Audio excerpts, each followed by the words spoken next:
अस्सलाम वालेकुम। मैं आप सब लोगों का शुक्रगुजार हूं कि आप सब यहां तशरीफ़ लाए और हमें अपना कीमती वक्त दिया। आज का फंक्शन मेरे बड़े भाई मोहम्मद शरीफ राजपूत के निकाह की खुशी में रखा गया है। अब मैं अपनी वालदा मोहतरमा से गुजारिश करूंगा कि वो निकाहनामा पढ़ें, जिसका तर्जुमा मेरे भाई अब्दुल्ला राजपूत करेंगे। अस्सलामु अलैकुम वरहमतुल्लाहि वबरकातुहू वल मग़फ़िरतुहू। औज़ु बिल्लाहि मिनश शैतानिर रजीम। बिस्मिल्लाहिर रहमानिर रहीम।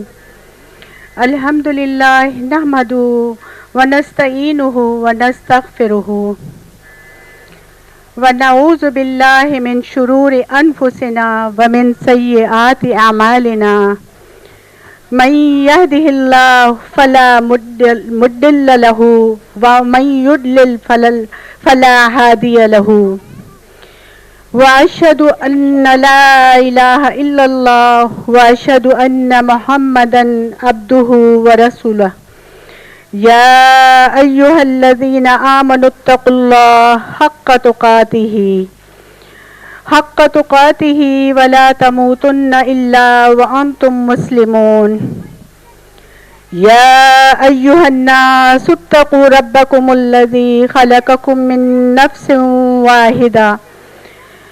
मिन नफ्सिन वाहिदतन व ख़लक़ मिन्हा ज़ौजहा व बस्स मिन्हुमा रिजालन कसीरन व निसा। वत्तक़ुल्लाह अल्लज़ी तसाअलून बिही वल अरहाम इन्नल्लाह कान अलैकुम रक़ीबा। या अय्युहल्लज़ीना आमनुत्तक़ुल्लाह व क़ूलू क़ौलन सदीदा युस्लिह लकुम अमालकुम व यग़फ़िर लकुम ज़ुनूबकुम व मन युतिअल्लाह व रसूलहु फ़क़द फ़ाज़ फ़ौज़न अज़ीमा। क़ाल रसूलुल्लाह सल्लल्लाहु अलैहि वसल्लम अन्निकाह मिन सुन्नती फ़मन रग़िब अन सुन्नती फ़लैसा मिन्नी। सुब्हान रब्बिका रब्बिल इज़्ज़ति अम्मा यसिफ़ून व सलामुन अलल मुरसलीन वल्हम्दुलिल्लाहि रब्बिल आलमीन। जज़ाकल्लाह। बिस्मिल्लाहिर्रहमानिर्रहीम। शुरू करता हूँ अल्लाह के नाम से जो बड़ा मेहरबान निहायत रहम फरमाने वाला है। शुक्र और तारीफ अल्लाह के लिए है। हम इसी से मदद मांगते हैं और इसी से मग़फ़िरत के तलबगार हैं। अपने नफ्स की बुराइयों के मुकाबले में अल्लाह की पनाह में अपने आप को देते हैं। जिसको अल्लाह हिदायत दे इसको कोई भी गुमराह नहीं कर सकता और जिसे वो गुमराह कर दे इसको कोई भी हिदायत नहीं दे सकता। और मैं गवाही देता हूं कि अल्लाह के सिवा कोई माबूद नहीं और मैं गवाही देता हूं कि मोहम्मद सल्लल्लाहु अलैहि वसल्लम अल्लाह के बंदे और इसके रसूल हैं। ऐ ईमान लाने वालों, अल्लाह के गज़ब से बचने की पूरी फिक्र करो और मरते दम तक अल्लाह के अहकाम की तामील में लगे रहो। ऐ लोगों, अपने पालने वाले की नाराजगी से बचते रहना, जिसने तुमको एक जान से पैदा किया और इससे इसका जोड़ा बनाया। फिर इनके जरिए से बहुत से मर्द और औरतें दुनिया में फैला दिए। तू ऐसे खालिक और मालिक परवरिश करने वाले आका की नाराजगी से डरते रहना, जिसका नाम लेकर तुम आपस में एक दूसरे से अपने हक का मुतालबा करते हो और रिश्तेदारों का हुकूक का लिहाज रखना। याद रखो अल्लाह तुम पर नजर रखे हुए है। ऐ ईमान लाने वालों, अल्लाह से डरते रहो और सही बात अपनी जबान से कहते रहो। अल्लाह ताला तुम्हारे अमाल को अच्छा कर देगा और इत्तफाकन होने वाले गुनाहों को माफ कर देगा। और जो लोग अल्लाह और उसके रसूल सल्लल्लाहु अलैहि वसल्लम की अताअत और फर्माबरदारी करेंगे वो बड़ी कामयाबी पाएंगे। रसूल सल्लल्लाहु अलैहि वसल्लम ने फरमाया कि निकाह मेरी सुन्नत है और जो मेरी सुन्नत से मुंह मोड़ेगा उसका मुझसे कोई ताल्लुक नहीं।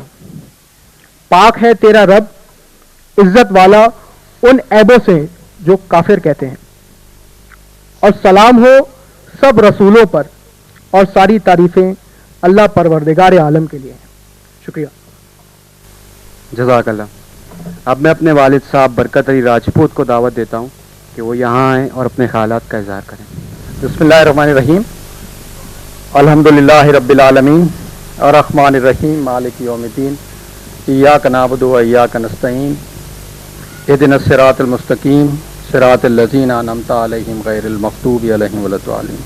असल जो आज का हमारा प्रोग्राम है वो अपनी बेटी जो कि आज की स्पेशल गेस्ट हैं खदीजा शेरवानी के एजाज़ में, और हमारे जो चीफ़ गेस्ट हैं लाहौर से तशरीफ़ लाए हैं फ़ायज़ सयाल साहब, उनके एजाज़ में और अपने बच्चे और बच्ची के एजाज़ में हमने ये तकरीब रखी है। मैं आप सबका शुक्रगुज़ार हूँ कि आपने अपने कीमती वक्त में से टाइम दिया, यहाँ तशरीफ़ ले आए। और चूँकि असल आज इसका फंक्शन का यही है कि हमारे फ़ायज़ सयाल साहब जो इस निकाह का मकसद है और जो हमें जिस पर अमल करना चाहिए उसके लिए मैंने दावत दी है, और टाइम की कमी की वजह से मैं उन्हें दावत देता हूँ कि फ़ायज़ सयाल साहब तशरीफ़ लाएँ। मैं सबका शुक्रगुज़ार हूँ कि आप तशरीफ़ लाएँ। फ़ायज़ सयाल साहब से गुजारिश है कि बहुत शुक्रिया जी बकर भाई, बहुत बहुत शुक्रिया कि कोई 1.5-2 महीने पहले ही इनकी निकाह से भी ऐसी बातें हुई कि जिसकी वजह से ये सारे का सारा शादी का नक्शा ही सीन ही बदल गया। और अल्लाह ताला जिस काम की बुनियाद पड़ी है अल्लाह ताला चले। और बरकत भाई के लिए भी मेरी ये दुआ है कि जिस काम का उन्होंने बेड़ा उठाया है, माशाल्लाह इतने लोग इसमें बैठे हैं, अगर इसमें से कोई 5-10 का भी लाइफस्टाइल चेंज हो जाए तो आई थिंक कि उनके लिए सारी ज़िंदगी इसी काम सदका बना रहेगा। बरकत भाई से पूछे बगैर टाइटल मैंने प्रोग्राम का थोड़ा सा चेंज कर दिया। आपको जो कार्ड मिला होगा उसमें स्टेइंग इन लव फॉरएवर था, तो मैंने कहा लव तो बाद में आएगी, पहले निकाह खुतबा निकाह है तो टुगेदर फॉरएवर कर लेते हैं पहले साथ तो रहें, उसके बाद फिर लव भी कर लेंगे वो। और शरीफ, आपके लिए मेरा वादा कि जब आप ऑस्ट्रेलिया से वापस आएंगे तो इंशाल्लाह फिर आपके लिए लव फॉरएवर करेंगे, तो क्योंकि अभी नया नया निकाह है इसलिए टुगेदर फॉरएवर कर लेते सो टुगेदर फॉरएवर मेरी एक किताब का नाम भी है जो 1997-98 से छप रही है और काफ़ी ज़बानों में इसकी ट्रांसलेशन हुई है। तो टुगेदर फॉरएवर एक हमारे ऐसे सेमिनार का भी नाम है जो काफ़ी सालों से हम करते आ रहे हैं। ऑब्जेक्टिव क्या है? मैं आज कोशिश ये करूंगा कि मैं सिर्फ आपको खुतबा निकाह के हवाले से अपनी कुछ ऑब्जर्वेशंस और अपनी लर्निंग्स बता सकूं, सिर्फ खुतबा निकाह के हवाले से। मैं ये बात वसूख से कहता हूं कि खुतबा निकाह जिस तरीके से हम लोग उसको पढ़ते हैं, जिस तरीके से हम उसे, यानी कि एक सबसे अहम शादी का रुकन जिसकी वजह से शादी हो रही है, जिसकी वजह से वो खाने का इंतजाम किया गया, जिसकी वजह से ये लाइटें लगी, जिसकी वजह से सारा आपके घरों में अगर आप देखें तो कितना खर्चा हुआ, शायद 10 दिन से 15 दिन से शॉपिंग चल रही हो, वो एक शादी, वो एक खुतबे की वजह से ये उसकी करामात हैं कि कल तक जो लोग नामहरम होते हैं वो महरम बन जाते हैं। तो बदकिस्मती से उसी चीज़ को जिसकी वजह से सब कुछ होता है उसी को हमने रिड्यूस करते करते, छोटा करते करते इतना बना दिया कि वो शायद हम 10 मिनट में पूरा कर देते हैं और बाकी जो महीनों के हिसाब से काम चलता रहता है उसका कोई ताल्लुक ही नहीं है, ना इस शादी से, ना उस निकाह से और ना ही आइंदा ज़िंदगी के साथ। तो कोशिश मैं ये करूँगा कि आपको एक थोड़ा सा नया मायनी बता सकूँ कि ये इस खुतबे के मायनी क्या थे, इसकी अहमियत क्या थी और इसके हक क्या है जो हम शायद अदा नहीं कर पाए और हमें करना चाहिए। खुतबा निकाह के शुरू में कुछ उसकी बिगिनिंग है, कुछ आगाज़ में कुछ चीज़ें हैं, कुछ उसके इख्तिताम में चीज़ें हैं, दरमियान में उसके सिर्फ 3 मोटी मोटी कुरान के डिफरेंट पारों से ली गई, डिफरेंट सूरतों से ली गई 3 आयात हैं। अब वो आयात हम बाद में बात करते हैं क्योंकि हर चीज़ की एक बहुत बड़ा फलसफा है कि वो खुतबा निकाह में वो 3 आयात को क्यों चुना गया। लेकिन जब मैं ये कहता हूं कि मैं अपनी लर्निंग सुनाऊंगा तो मैं अपने आप को सिर्फ खुतबा निकाह से लिमिट नहीं कर रहा, बल्कि उस खुतबा निकाह की उस आयत के पीछे जो फलसफा है, जो नफ्सियात है, जो उसका रिश्तों पे असर है, साथ साथ मैं वो भी बयान करूंगा। बिगिनिंग, सबसे पहले खुतबा निकाह में औज़ु बिल्लाहि मिनश शैतानिर रजीम या थोड़े से इसमें फ़र्क आ जाता है क्योंकि ये निकाह का हिस्सा नहीं है, खुतबा निकाह का हिस्सा नहीं है, जैसे इब्तदाई कलमात हैं। सो इन्नल हम्दुलिल्लाह नहमदुहु व नस्तईनुहु व नस्तगफिरुहु व नऊज़ु बिल्लाहि मिन शुरूरि अनफुसिना व मिन सय्यिआति अमालिना मन यहदिहिल्लाहु फला मुदिल्ल लहु व मन युद्लिल फला हादिय लहु व अशहदु अन ला इलाहा इल्लल्लाह व अशहदु अन्ना मुहम्मदन अब्दुहु व रसूलुहु। ये उसके इब्तदाई कलमात हैं जिसके माने आपको पहले भी सुना दिए गए, लेकिन इसमें कुछ लेसन्स हैं जो कि मेरा मायने समझाना मेरा आपका मकसद इतना से ज्यादा इसमें सबक क्या है। तो अगर आप इसको गौर से देखें तो इसमें आपको सबसे पहले तो वनाउज़ु बिल्लाहि मिन शुरूरि अनफुसिना, what does it mean, what does it imply. शादी का मौका है, खुशी का एहतमाम है, और इसमें आपको मतवज्जा किया जा रहा है किस चीज से, अपने नफ्स के शर से। मैं पनाह में देता हूं अपने आप को, नफ्स का शर। ये एक ऐसा नफ्स का वो शर है जिससे सारी बुराइयां होती हैं। आप ये देखिए कि शादी के रस्म रवाज में, त्यौहार में जो चीजें की जाती हैं, ये इसमें नफ्स का एलिमेंट कितना ज्यादा है। उसको बुला लें, नफ्स है, उसको नहीं बुलाना, नफ्स है। ये खर्चा कर लें, नफ्स है, लोग क्या कहेंगे, ये नफ्स है। उसको पहले बुलाना है, उसको बाद में बुलाना, नफ्स है। ये देना है, ये दिलाना है, ये सब नफ्स। ये सारा काम जो गलत हमसे करवाती है ये नफ्स है। और इसीलिए स्पेशली इसके आगाज में ही आपको अपने आप को ये बता दिया गया कि मैं तो अल्लाह के हवाले करता हूं अपने आप को, अब अल्लाह की पनाह में देता हूं अपने नफ्स के शर से। अच्छा, उसके बाद दूसरा जो एक अहम इसमें सबक है, the true guidance is the guidance of Allah सुब्हानहू व तआला, कि ये शुरू में वाज़ेह कर दिया गया कि हदायत सिर्फ अल्लाह की है। जिसको अल्लाह हदायत देना चाहे उसे हदायत को ले नहीं सकता, और जिसे अल्लाह ताला हदायत ना देना चाहे उसकी आंखों के सामने भी सूरज निकल आएगा तो उसे हदायत नहीं आने वाली। क्योंकि सीखा जा सकता है, पढ़ा जा सकता है, देखा जा सकता है। हदायत अल्लाह सुब्हानहू व तआला कहते हैं कि एक ऐसा तोहफा है जिससे हदायत मिल गई, उसे दुनिया जहां के खजाने मिल गए। इसीलिए अल्लाह सुब्हानहू व तआला ने हदायत अपने हाथ में रखी है। हदायत लेने के तरीके आपके हाथ में हैं। आप पढ़ सकते हैं, देख सकते हैं, सोच सकते हैं, गौर व फिक्र कर सकते हैं, तदब्बर कर सकते हैं, लेकिन हदायत अल्लाह सुब्हानहू व तआला कहता है मैं उसी को दूंगा। और अल्लाह ताला दिलों के हाल को जान के हदायत देता है। तो यहां पे भी इस चीज का शादी के मौके में लिंक ये बनता है कि आपको हदायत के बारे में ये कहा जा रहा है कि अगर ये अब आपको पता है, इसका मायने नहीं दिया गया, आपको सिर्फ फलसफा बता दिया गया ताकि आप अपने दिलों में झांकें कि ये अभी इस निकाह से पहले या निकाह के बाद जो त्यौहार आप लोगों ने करने हैं उसके लिए आपको एक थोड़े लम्हे के लिए रोकने के लिए, गौर व फिक्र के लिए, सोच समझ के लिए यह कहा गया कि जिसको अल्लाह हदायत दे उसे कोई गुमराह नहीं कर सकता, और जिसे अल्लाह गुमराह कर दे उसे कोई हदायत नहीं दे सकता। ताकि हम एक लम्हे के लिए सांस लेते और ये सोचते कि कहीं हमसे कोई ऐसी गलती तो नहीं हो रही जो हम समझ रहे हो कि यही ठीक है, यही रस्म रवाज है। शादियां तो ऐसी साल से होती आ रही, हमारी भी ऐसे हुई थी, हमारे दादा की भी ऐसी हुई थी, हमारे परदादा की भी ऐसी हुई थी। तो वो मौका भी हम मौलवी साहब के उस खुतबे की रफ्तार से के अंदर ही जाया कर देते हैं। हमें गौर व फिक्र का मौका ही नहीं मिलता कि हम दिलों में झांक के ये पूछ सकें क्या जो मैं काम कर रहा हूं वाकई ये हदायत का काम भी है या हदायत का काम नहीं है। तीसरा इसमें बड़ा इंटरेस्टिंग एलिमेंट जो गौर व फिक्र करने से आपको नजर आता है कि इसमें कलमा शहादत आपको खुतबे के अंदर एक इंटीग्रल एलिमेंट है कलमा शहादत का। और ये कलमा शहादत एक ऐसी चीज है कि अगर आप गौर से करें तो ये जब बच्चा पैदा होता है तो उसके कान में पढ़ा जाता है, जब एक आदमी की डेथ हो जाती है तो उसके जनाजे में पढ़ा जाता है। तो सवाल उठता है कि ये शादी के मौके पे कलमा शहादत क्यों सुनाया जा रहा है। आप सोचिए कितना अहम एक पैदाइश का मौका कितना अहम है, एक किसी की मौत का मौका कितना अहम है, और दुनिया में किसी और लेवल पे कलमा शहादत का जिक्र नहीं सिवाय खुतबा निकाह के अंदर।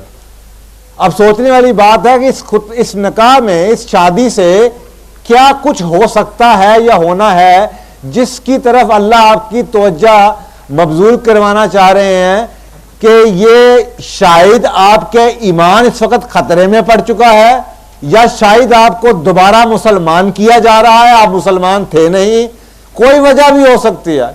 देखें खुद ये कलमा शहादत जौन सा, ये दो ही चीजें हैं, या तो मैं अल्लाह की शहादत दे रहा हूं और उसके रसूल पाक सल्लल्लाहु अलैहि वसल्लम की, या तो उस वक्त हमारा ईमान हम नए सिरे से कि मुसलमान होता तो कलमा पढ़ता है, या किसी के दीन को रिन्यू कराने के लिए कलमा पढ़ा जाता है। इसके अलावा तीसरी एग्जाम्पल नहीं मिलती कलमा शहादत की। तो शादी के मौके पे खुतबा निकाह के साथ इसका ताल्लुक यही बनता है कि शायद इन दोनों में से ही कोई बात वैलिड है। ये इतना बड़ा मौका है कि ये शादी चलनी नहीं, इस सर्कल के अंदर आए हुए, इस अल्लाह के हुक्म के बगैर ये निकाह, जिस निकाह ने अभी 2 मिनट पहले हुए बैठे हुए ना महरमों को महरम कर दिया और ये रिश्ता बाकी तमाम रिश्तों से अजीज हो जाएगा, वो उसी कलमे की बरकत है। तो उस कलमा के पढ़ने से जिससे निकाह होने वाला है, पहले उनको मुसलमान तो कर दिया जाए। तो शायद इसकी हिकमत ये बनती हो। तो ये सोचने की बात है कि इसका लिंक क्या बनता है। अब सोचिए कि इस खुतबा निकाह से हमारे बड़े बड़े मिथ टूटते हैं। आपको यह भी पता है, माशाल्लाह बुजुर्ग साहिबान बैठे हैं, कि अगर आप किसी से पूछें दीन वाले से तो वो आपको यही बताएंगे कि कुरान पाक पढ़ते हुए आयात के तसलसल का ख्याल किया जाता है। ये नहीं होता कि आप पहले सूरत नास पढ़ लें और उसके बाद आप सूरत फातिहा पढ़ लें। आपने सुना होगा ये बात, कई बातों में हदीस में भी आता है। मौलाना साहब जी से आप पूछ लीजिएगा, मस्जिद के इमाम से भी पूछ लीजिएगा कि वो आयात के जिस हवाले से आपके सूरत आती है उसका बड़ा जो नंबर है उसका बड़ा ध्यान किया जाता है। लेकिन ये इंटरेस्टिंग एलिमेंट है कि मैंने अपनी होश में कम ही ऐसी चीजें देखी हैं। खुतबा निकाह उन्हीं में से एक ऐसी चीज है कि इब्तिदा सूरत निसा से की जा रही है जो कि चौथी सूरत है, और इसकी अगली सूरत सूरत आले इमरान है जो कि तीसरी है। यानी कि हमें यह बताया गया कि जी आप इसके तसलसल को खराब नहीं करेंगे, जबकि रसूल पाक सल्लल्लाहु अलैहि वसल्लम ने सारी जिंदगी खुतबा निकाह ऐसा ही पढ़ाया है कि जिसमें सूरत निसा पहले आ रही है और सूरत आले इमरान की आयत बाद में आती हैं। अब गौर कीजिएगा, मैं इसको गौर से आपको पढ़ाता हूं, इसको बात समझने की कोशिश कीजिए कि ये ऐसी किसमें क्या बात थी जो आपको समझाने के लिए उस तसलसल को तोड़ा गया या चेंज किया गया। या अय्युहन नासुर तकू रब्बकुमुल्लज़ी खलकुम मिन नफ्सिन वाहिदा व खलका मिनहा ज़ौजहा व बस्सा मिनहुमा रिजालन कसीरन व निसा व तकुल्लाहुल्लज़ी तसाअलूना बिही व अलहाम इन्नल्लाहा काना अलैकुम रकीबा। ओ मैन, ओ लोगो, फियर योर लॉर्ड, अल्लाह से डरो। रब्बकुमुल्लज़ी खलकुम मिन नफ्सिन वाहिदा, जिसने तुम्हें एक नफ्स से पैदा किया। अब गौर से सोचिए कि ये निकाह में इसका कुरान की सबसे बड़ी खूबसूरती यह है कि वह मौके की मुनासबत से आपको मायनी फर्क देता है। यह बात याद रखिएगा कि कुरान पाक इंसान को पढ़ के, मौके को पढ़ के मायनी खोलता है। तो कुरान पाक के हर मौके में मायनी आपको फर्क नजर आने चाहिए। यही उस किताब की खूबसूरती है, और दुनिया में ऐसी कोई और किताब आपको नहीं मिलेगी। जो मायनी है बस वही मायनी है, लेकिन कुरान में ऐसा नहीं है। इसलिए जब भी आप कोई हदीस का हवाला या कुरान की आयत को देखते हैं तो उसका सियाको सबाक देखना बहुत जरूरी होता है कि यह किस वक्त कहां पे ये बात हुई थी, तो इसके मायनी क्या होंगे, इससे आगे क्या था और इसके पीछे क्या था। तो जब ये खुतबा निकाह में पढ़ाई जा रही हो, शादी का मौका हो, तो इसका लिंक ये बन रहा है कि इससे पहले के दिनों में जो होता रहा उसको क्लैरिफाई करने की कोशिश की गई, क्योंकि आज से पहले, इस्लाम आने से पहले औरत एक बिकाऊ चीज की तरह बिकती रही और उसका मुकाम वो ना मिल सका जो उसको मुकाम इस्लाम ने 1400 साल पहले दिया। और उसी को क्लियर करने के लिए ये आयत सूरत निसा की, सूरत आले इमरान की आयत से पहले डाली जा रही है, जिसमें पहले ही ये क्लियर कर दिया जा रहा है कि मैंने तुम्हें एक वाहिद नफ्स से पैदा किया है और फिर तुम में से ही तुम्हारा जोड़ा बनाया। ये मत समझना वो कि वो तुमसे कमतर है किसी तरह से भी।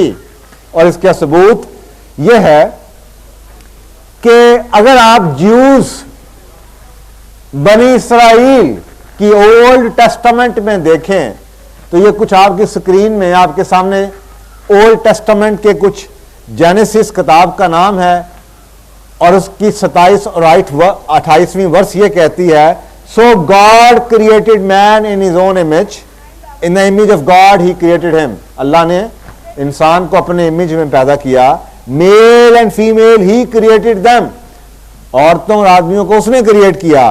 God blessed them and said to them, Allah ने उन्हें ब्लेस किया और ये कहा बी फ्रूटफुल। बी फ्रूटफुल यानी कि फल खाओ ये नहीं है, बल्कि बी फ्रूटफुल, फलों को उगाओ। इससे शादी का मकसद बताया जा रहा है।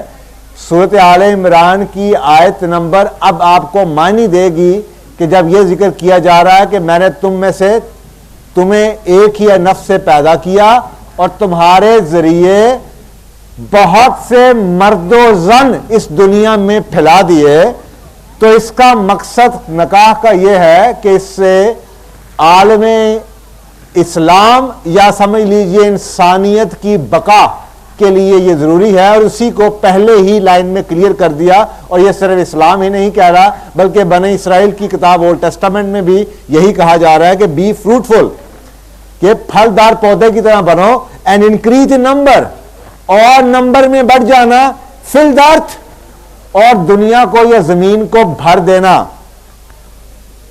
तो उसके अलावा दूसरी बात जो एक ओल्ड टेस्टामेंट से आ रही है वो यहां पे आपको नजर आ जाएगी निचली वाली लाइनों में। So the Lord God cause the man to fall into the deep sleep, तो आदमी को अल्लाह ने गहरी नींद में सुला दिया। And while he was sleeping, और जब वो सो रहा था, he took one of the man's rib, Allah सुब्हान तआला ने आदमी की एक पसली की हड्डी ली, made a woman from the rib, और औरत को उस पसली की हड्डी से पैदा किया। And brought her to the man, और आदमी को उसके पास लाया गया। अब कुरान में इसका जिक्र थोड़ा सा फर्क है, और उसी को क्लैरिफाई करने के लिए खुतबा निकाह में इन मिथ्स को, ये जो कुछ बनी इसराइल में भी ओल्ड टेस्टामेंट और उसके बाद न्यू टेस्टामेंट जिसको आप क्रिश्चियनिटी कहते हैं, कुछ चीजें बिगड़ गई जिसकी वजह से फसाद आया, जिसकी वजह से औरत कमतर हुई, जिसकी वजह से यह समझा गया कि औरत को आदमी की खिदमत के लिए पैदा किया गया, औरत को आदमी के लिए पैदा किया गया। उस मिथ को, उस गलत फहमी को तोड़ने के लिए खुतबा निकाह की पहली आयत में, सूरत आले इमरान की आयत में यह आयत डालना अशद जरूरी था, ताकि यह साबित कर दिया जाए कि ये रिश्ते के मायने क्या हैं। इस्लाम ये कह रहा है, ओ मैनकाइंड, अपने रब से डरो, who created you from a single person, जिसने तुम्हें एक नफ्स से पैदा किया, ऑफ लाइक नेचर, जो तुम जैसी ही थी, हिज मेड, और तुम में से तुम्हारी मेड को पैदा किया, and from them Twain scattered like seed, और उन दोनों में से बीजों की तरह दुनिया में बच्चों को फैला दिया। काउंटलेस मैन एंड वुमेन, अनगिनत आदमी और औरतों को। सो अल्लाह से डरो, through whom you demand your mutual rights, उस अल्लाह से डरो जिसके नाम ले लेके तुम अपने से एक दूसरे से मुतालबा करोगे अपने हक का। और वो हक क्या है, मैं भी आपको जिक्र करता हूं वो हक क्या है। For Allah ever watches over you, क्योंकि अल्लाह तुम्हें हमेशा देखता रहेगा। It is he who has created man from the water, then has he established relationship of lineage and marriage, for the Lord has powerful, कि अल्लाह ही है जिसने ये रिश्ता बनाया। सो पर्पज ऑफ मैरिज, पहला इस आयत का पहला खलासा या पहला सबक, इस आयत में बहुत इंपॉर्टेंट आयत है और बहुत से सबक है, लेकिन सबसे पहला सबक यह है कि शादी का मकसद ये क्या है। ये एक बहुत ही अहम किस्म का मिसाक है, ये एक बहुत अहम किस्म का कॉन्ट्रैक्ट है। ये ऐसा कॉन्ट्रैक्ट है जिसको बार बार गौर फिक्र से पढ़ के साइन करना चाहिए, चलते फिरते साइन नहीं कर देना चाहिए। और शादी का मकसद यह है कि अल्लाह सुब्हानहू व तआला ने इंसान की ज़रूरियात का एक कानूनी या शरई जवाज दे के उस तमाम ज़रूरियात को एक ही रिश्ते के अंदर पूरा करने का वसीला पैदा कर दिया, जो मैं अभी आगे साइंटिफिक आपको एविडेंस देता हूं। So the general purpose of marriage is to grow in numbers as well as to provide each other that company, एक दूसरे को वो कंपनी प्रोवाइड करना एक रिलेशनशिप के अंदर, जिस रिलेशनशिप के अंदर दोनों अपने तमाम ज़रूरियात यानी जिस्मानी, रूहानी, जज्बाती और दिमागी ज़रूरियात को पूरा कर सकें एक ही रिलेशनशिप के अंदर, जबकि और किसी रिलेशनशिप में तमाम ज़रूरियात उस एक रिलेशनशिप में नहीं पूरी होती। सो पहला तो ये हो गया। अब एक एक चीज़ को देखिए, हमारे आजकल के दौर में जैसे माहौल चल रहा है, हम दो हमारे दो बच्चे, एक एक बच्चा। अब जरा गौर और फिक्र कीजिए कि कुरान पाक या अल्लाह सुब्हानहू व तआला ये कह रहा है कि ये शादी का मकसद एक ये है कि बच्चों को पैदा किया जाए, और इसके ऊपर सदियां गुजार दी हमने लड़ते भिड़ते हुए ये सोचो फिक्र में कि क्या बच्चे की मां के लिए ज्यादा बच्चे जरूरी हैं, अच्छे हैं या कम। कभी हम फैमिली प्लानिंग को लाते हैं तो हम 50 साल उसमें गुजार देते हैं, उसके बाद जब औरत की सत्यानाश सेहत का फिर जाता है, जब वो तबाही के ढाने पे खड़ी हो जाती है, तो हम नई थ्योरीज ले आते हैं और उसे आगे कहते हैं हो गलती होगी हमारे से बहुत बड़ी। बहन एक्चुअली शादी का मसला ये हमसे गलती होगी, फैमिली प्लानिंग का इशू नहीं था, फैमिली प्लानिंग तो करनी ही नहीं चाहिए थी। तो आजकल की जो नई साइंस है वो ऐसी ही कंफ्यूजिंग है। जरा देखिए, ये आपके सामने कुछ रिसर्च स्टडीज आ रही हैं जिस पे लिखा हुआ है the longer the breast feeding the lesser the risk of the breast cancer. जो खवातीन जितना ज्यादा, ये पहला जो सबक है उसके अंदर कि मैंने बच्चों को बढ़ाने के लिए और तुम्हें सुकून देने के लिए ये शादी की, उसके मानी समझा रहा हूं आपको कि ये मोटरसाइकिल पे बैठ के क्लिफ्टन की सड़कों पे घूमते फिरते और गाना गाने का निकाह नहीं है। ये जो आप इंडिया की फिल्मों में निकाह देखते हैं, ये वो निकाह नहीं है। ये अल्लाह सुब्हानहू व तआला फरमा रहे हैं कि मैंने ये दिया कि खुदा के वास्ते ये तुम्हारी बका के लिए जरूरी है। वो जो पैदा हुआ उसकी बका तो बाद में आएगी, जो तुम दो जिंदा खड़े हुए हो तुम भी नहीं जी पाओगे सही तरीके से, ढंग से, अगर तुमने शादी ना की है, बच्चे ना किए, क्योंकि ये अल्लाह का निजाम है। एक जिस्म है, उसको किसी मकसद के लिए पैदा किया अल्लाह ने, उसको आप उस मकसद के लिए इस्तेमाल नहीं करते तो उसका क्या नुकसान है। उसकी कुछ स्लाइड्स आपके सामने मैं दिखा रहा हूं कि पहला the longer the breast feeding the lesser the risk of the. फिर आप कहते हैं कि आजकल ब्रेस्ट कैंसर क्यों फैल रहा है, तो उसका जवाब दिया जा रहा है आपको। तो अगर आप खुदा के निजाम के तहत नहीं चलना चाहते तो फिर दुनिया के निजाम के तहत अपने कीमतों, उसकी कीमत चुकाने की तैयारी कीजिए। सो पहला तो एक रिसर्च आपके सामने ये। दूसरी, नॉट हैविंग चिल्ड्रन और having them later in the life increase chances of breast cancer, कि अगर आपने जिंदगी में बच्चे नहीं किए या शादी के बाद लेट बच्चे आपके नहीं होते तो उन औरतों में ब्रेस्ट कैंसर का खतरा बढ़ जाता है। नंबर 3, जो बच्चे जितनी जल्दी जवान हो रहे हैं, आजकल मीडिया ने सबसे बड़ा जो जुल्म किया, 14 साल की बलोगत हमारे मुल्क में एवरेज थी, हमारी बलोगत की उम्र को 9 साल पे ले आया। ये मीडिया का इतना बड़ा क्राइम है, इतना बड़ा जुल्म है मीडिया ने जो किया कि आपके बच्चों की जवानी 5 साल पहले दे दी। लेकिन अगर आप ये समझेंगे जवानी 5 साल पहले दे दी तो शायद आपको खुशी हो, लेकिन अगर मैं आपसे ये कहूँ कि बच्चों का बचपना 5 साल पहले ले लिया तो शायद आपको इसकी अहमियत का एहसास हो। अब हो क्या रहा कि किसी ज़माने में बच्चों की बलोगत 14 साल की हो रही थी और शादियां एवरेज 17-18 साल की उम्र में हो जाती थी। गांव की शादियां डाल के, एवरेज शहरों की कम ज़्यादा थी तो गांव की डाल के एवरेज आपकी 17-18 बन जाती थी, कि गांव में तो 12 साल की 10 साल की बच्ची की शादी कर देते थे। अब यह हालत है कि जब आपकी बलोगत 9 साल में हो जाएगी और शादी की एवरेज एज 27 पे पहुंच चुकी है, तो 9 साल के बच्चे बड़े हुए हुए 27 में शादी करेंगे तो 18 साल वो जो जिंदगी के गुजारेंगे, वो एक बहुत बड़ी वजह है जितनी भी ये टर्मिनल डिजीजेस की, जितनी बड़ी बड़ी बीमारियां आप सुनते हैं, उनकी एक बहुत बड़ी वजह है। और यही रिसर्च आपको बता रही है कि अर्लियर द मेंस्ट्रुअल पीरियड, 12 साल से पहले जिन बच्चियों को जवानी बलोगत आ जाती है, उनको ब्रेस्ट कैंसर, क्योंकि शादी लेट होती है, उनको ब्रेस्ट कैंसर के चांसेस ज़्यादा है। तो मीडिया ने बहुत ज़्यादा रोल प्ले किया 9 साल में आपको बलोगत देने का, और आपको साथ ही ब्रेस्ट कैंसर का तोहफा देने का भी, अगर आप इसको ऐसे लिंक करना चाहें तो। Number 3 use of contraception. अगर आप फैमिली प्लानिंग करेंगे, use of contraception, any kind of contraception, it increases the risk of breast cancer. ये सारी इंग्लैंड की स्टडीज हैं, ये सारी इंग्लैंड की स्टडीज हैं। और मजे की बात यह है कि ये वही इंग्लैंड है जहां पे हमारे डॉक्टर हजरात FRCS और FRCP करने के लिए रॉयल कॉलेज में जाते हैं, और ये उसी इंग्लैंड की रिसर्च स्टडीज हैं। ये women with more children have lower depression. जिन औरतों के बच्चे ज्यादा होते हैं उन्हें डिप्रेशन की बीमारी कम होती है, जो आजकल बहुत बड़ा, कहते हैं कि 21वीं सदी का सबसे बड़ा किलर डिप्रेशन है, जिसकी वजह से ही स्ट्रेस है, जिसकी वजह से मोटापा है, मोटापे की वजह से आपका कोलेस्ट्रॉल है, और उसकी वजह से आपको दिल की बीमारी है। लेकिन उसके पीछे सारे का सारा अगर आप चले जाएं तो वो स्ट्रेस और depression is a killer number 1।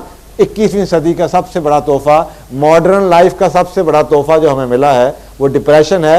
जबकि दुनिया के 87% लोग डिप्रेस्ड हों, नींद की गोलियां खाए हों, स्ट्रेसफुल हों, फियरफुल हों, एंजाइटीफुल हों, उस मुआशरे का क्या अंदर से एक्सरे होगा, आप खुद गौर कीजिएगा। Women with more children have longer active reproductive life.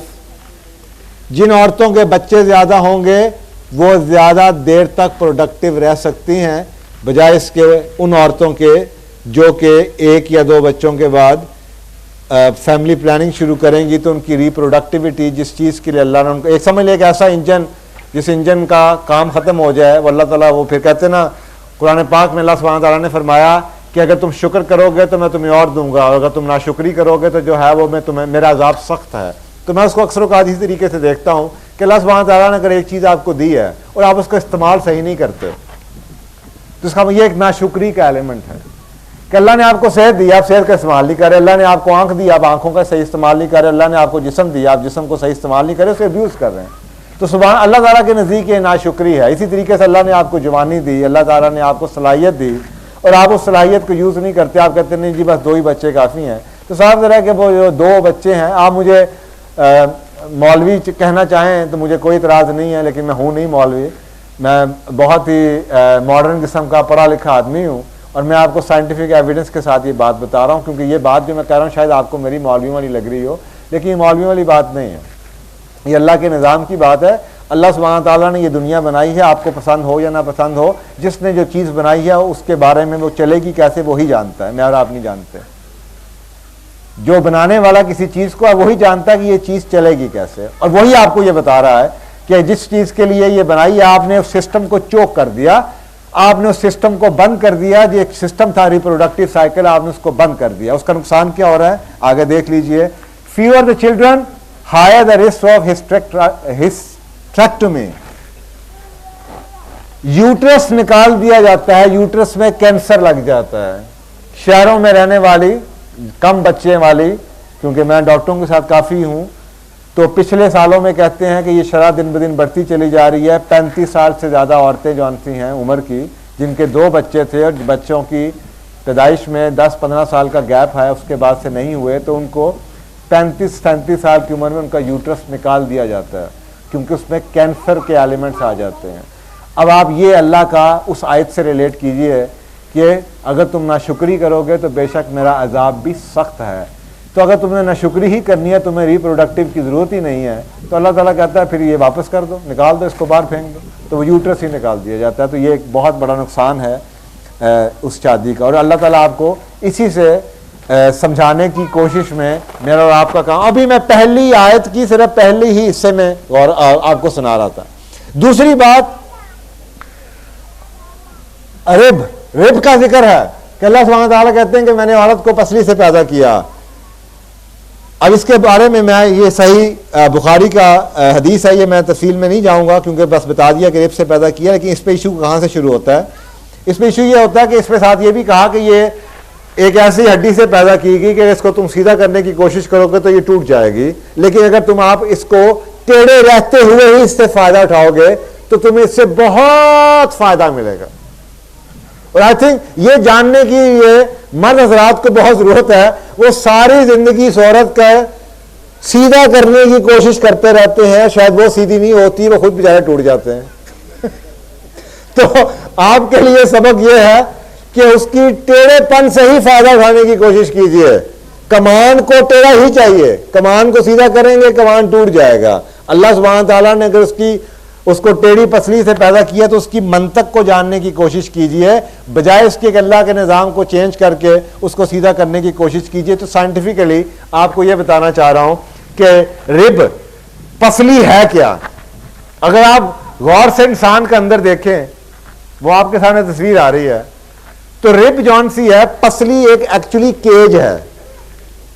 ये एक ऐसा जंगला है जिसके अंदर अल्लाह सुब्हानहू व तआला ने आपके जो बड़े ही किस्म के अज़ा हैं जिनको हिफाजत चाहिए, जिसमें एक दिल है, जिसमें फेफड़े हैं, उन सब अज़ा को जो बहुत अहम किस्म के अज़ा हैं उनकी प्रोटेक्शन के लिए अल्लाह सुब्हानहू व तआला ने ये केज बना दिया है।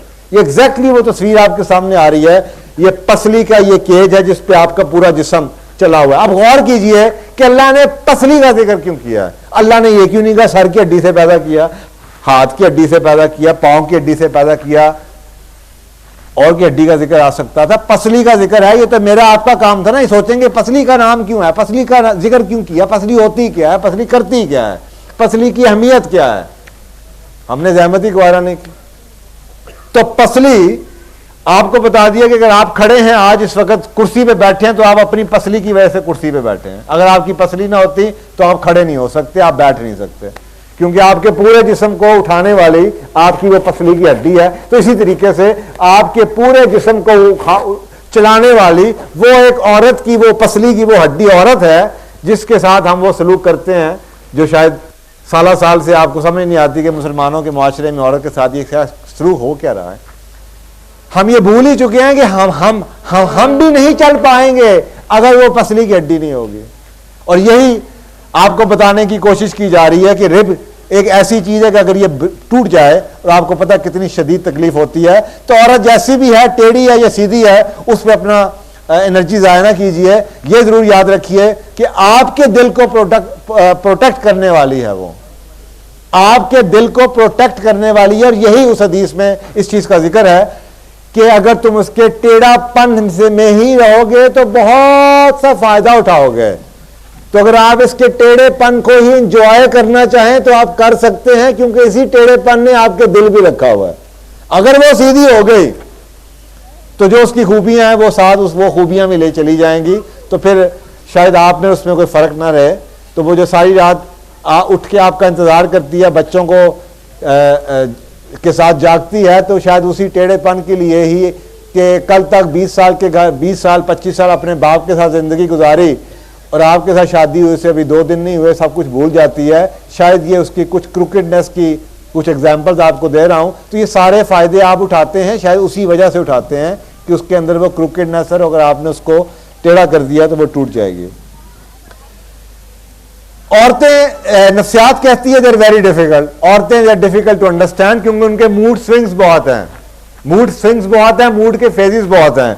और वह मूड स्विंग इसलिए हैं कि उनके अंदर हार्मोन्स की चेंजेस बहुत फ्रीक्वेंट आती हैं, और क्योंकि उनमें हार्मोन्स की चेंजेस बहुत फ्रीक्वेंटली आती हैं, उसी वजह से उनमें मूड स्विंग है। और उसी वजह से आपने देखा होगा कि बाप की बददुआ से बचने के लिए कहा, माँ की बददुआ से बचने के लिए बच्चों को नहीं कहा। उसकी गौर फिक्र कीजिए क्यों नहीं कहा, क्योंकि माँ ने तो सुबह उसको बददुआ देनी है, शाम को फिर गले लगा लेना है, शाम को फिर खड़ी होकर उसके लिए खाना पका रही होगी, सुबह कहेगा मर्दा भी नहीं, दफा भी हो जा। शाम आएगा बच्चे के उसी लिए खड़ी होगी किचन में, फिर खाना भी पका रही होगी। बाप ऐसा नहीं। ये जो फेजेस हैं औरत के, कि सुबह आपको वो धक्का देती है, शाम को आपको फिर गला लगा लेती है, आपसे मूड दिखाती है, फिर आपको प्यार भी करती है, फिर आपको अना भी दिखाती है और आपको अदा भी दिखाती है। ये है वो मूड स्विंग्स, ये उसकी पर्सनैलिटी का हिस्सा है और आप और मैं इसी चीज के बेनिफिशियरी हैं कि आपकी छोटी बात को गलती करते हैं वो माफ कर देती है। और ये इन औरतों को मैं कहूंगा कभी हक महर माफ ना कीजिएगा। कुरान में जिक्र है, आप एक प्यार से देखो ना, मुझे हक महर माफ कर देना, बेचारी इतनी बेवकूफ हक महर माफ कर देगी, तुम ये कर दो ना, अच्छा मैं ये कर देती। औरतों की जदादे लड़के नाम करवा लेते हैं अपने, रोज मेरे पास केस आए होते हैं। मैंने कहा बेटा आपको अपना हक महर मिला? नहीं। क्यों नहीं मिला? उसने मुझसे माफ करा लिया था। आपसे कोई कराया, हाँ 200 रुपया भी माफ तो मैं मानू। वो उनकी वही बेचारा वही उनका दिल है जो कि माफ कर देता। तो ये फवायद आप उठाते हैं। So we are the beneficiary of the same mood swings and the same hormone change. So अल्लाह सुब्हानहू तआला के इस चीज में, इस मेटाफोर में, इस तशबीह में कि वो रीढ़ पसली की हड्डी है, बड़ा इसमें फायदा है। So क्योंकि औरतों में मूड स्विंग्स हैं, उनको हार्मोन्स की जरूरत है, तो इसीलिए डिफरेंट हार्मोन्स की वजह से की वजह है कि उनकी फिजियोलॉजी भी फर्क है, जो भी आगे जाके हम बात करते हैं। सो बेसिकली इस रिब वाली बात को गौर से कीजिए कि अल्लाह सुब्हानहू तआला ने woman was made from the rib of man, she was not created from the head of the, उसको सर से पैदा नहीं किया कि वो इंसान के सर पे चढ़ जाए, आदमी के सर पे चढ़ जाए, ना ही उसे पांव से पैदा किया कि आदमी उसको पांव के नीचे कुचल दे। उसको अल्लाह सुब्हानहू तआला ने आपकी पसली से पैदा किया, पहलू से पैदा किया, सांस से पैदा किया, ताकि वो आपके साथ जुड़ी रहे, आपके साथ चिपकी रहे। तो ये एक तशबीह गौर से कीजिए कि ये रिश्ता अल्लाह सुब्हानहू तआला ने क्या बनाया। और निसा की पहली आयत का दूसरा हिस्सा में जिक्र किया गया आपके हकूक का, कि जिसका नाम लेके उस रब से डरते रहना, जिसका नाम लेके तुमने एक दूसरे से अपने हक का मुतालबा करना है। हक का मुतालबा, तुम उधर नहीं जाओगी, क्यों? मैं तुम्हारा खामन। बीवी कहती है मुझे जेब खर्चा दो, क्यों? इसलिए कि मैं आपकी बीवी, आपका काम है खर्चा देना। ये हक के मुतालबे हो रहे हैं। तुम नहीं जाओगी मुझसे पूछे बगैर, आप ये नहीं करोगी, मैं कर सकता हूं तुम नहीं कर सकती, मैं आदमी हूं तुम औरत हो। ये जितने भी आप हकूक के मुतालबे करते हैं एक दूसरे से, वो उसी नाम से करते हैं जिस खुदा ने, जिस अल्लाह सुब्हानहू तआला ने आपको इकट्ठा किया, मियां बीवी बनाया। उस खुदा से डरो जिसका नाम लेके तुमने एक दूसरे को कल को वास्ते देने हैं कि खुदा का खौफ कर, कोई इंसान बन, अल्लाह का खौफ कर, खौफ खुदा कर। एक दूसरे को लड़ाइयां भी होती हैं तो अल्लाह के वास्ते दिए जाते हैं। उसी खुदा का हम उसी दिन उस खुदा का खौफ ही नहीं करते जिस खुदा का खौफ का सारी जिंदगी हमने एक दूसरे को वास्ता देना है कि अल्लाह के वास्ते ये ना कर, अल्लाह के वास्ते मुझ पे जुल्म ना कर, अल्लाह के वास्ते मेरा हक दे दे, अल्लाह के वास्ते ये गलत ना काम ना कर। ये वास्ते जितने देने अल्लाह के वास्ते ही हैं, और उसी अल्लाह के, जिस अल्लाह का उसी शादी में हम एहतराम नहीं करते। तो अल्लाह आपको पहले बता रहा है कि उस खुदा से डरो जिस अल्लाह का नाम लेके तुमने उसे को वास्ते देने, और कल को तो फिर वही होगा कि अच्छा अब तुम्हें अल्लाह याद आ गया, पहले तुम्हारा अल्लाह कहां था।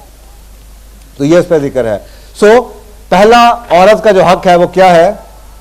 राइट्स इक्वल टू मैन, कि एज अ इंसान औरत एक जिन्स का नाम है, लेकिन उससे पहले वो एक इंसान है, और जब वो एक इंसान है तो इंसान होने के नाते उसके तमाम राइट्स बराबर हैं। राइट्स बराबर होने का मतलब यह है कि उसको भी इतनी गर्मी लगती है जितनी आपको। ये नहीं हो सकता कि आप एसी में सोएं, उसको एसी में ना सुलाएं। उसको भी अच्छा लगता है, उसको भी बुरा लगता है, उसको भी भूख लगती है, उसका भी दिल है, उसको भी अच्छा बुरे की तमीज है। ये नहीं कि माँ बच्चियों के साथ डिफरेंट बर्ताव करे, आप बच्चों के साथ डिफरेंट बर्ताव किया जाए। बेहतर खाना, ठंडा खाना, बच्चियों को, बेटों को गर्म खाना दे दिया जाए, बच्चियों को ठंडा खाना दे दिया जाए।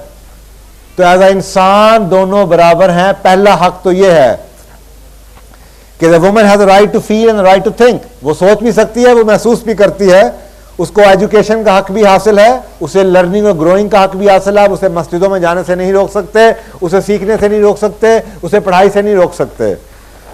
सबसे इंटरेस्टिंग बात, राइट टू कुनियत, और ये शायद हमें किसी को भी शायद ना पता हो, और अगर पता भी हो तो शायद भी अमल नहीं होता।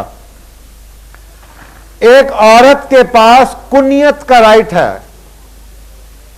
जमाने जहालत में 1400 साल पहले जैसे इंसान की उस वक्त कदर कीमत क्या थी, एक इंसान की कदर कीमत ऐसे देखी जाती थी कि ये जनाब कुरैश का सरदार है, इसके पास 100 ऊंट हैं, 200 भेड़ बकरी हैं, इतना इसके पास जमीन है और इतनी इसके पास औरतें हैं।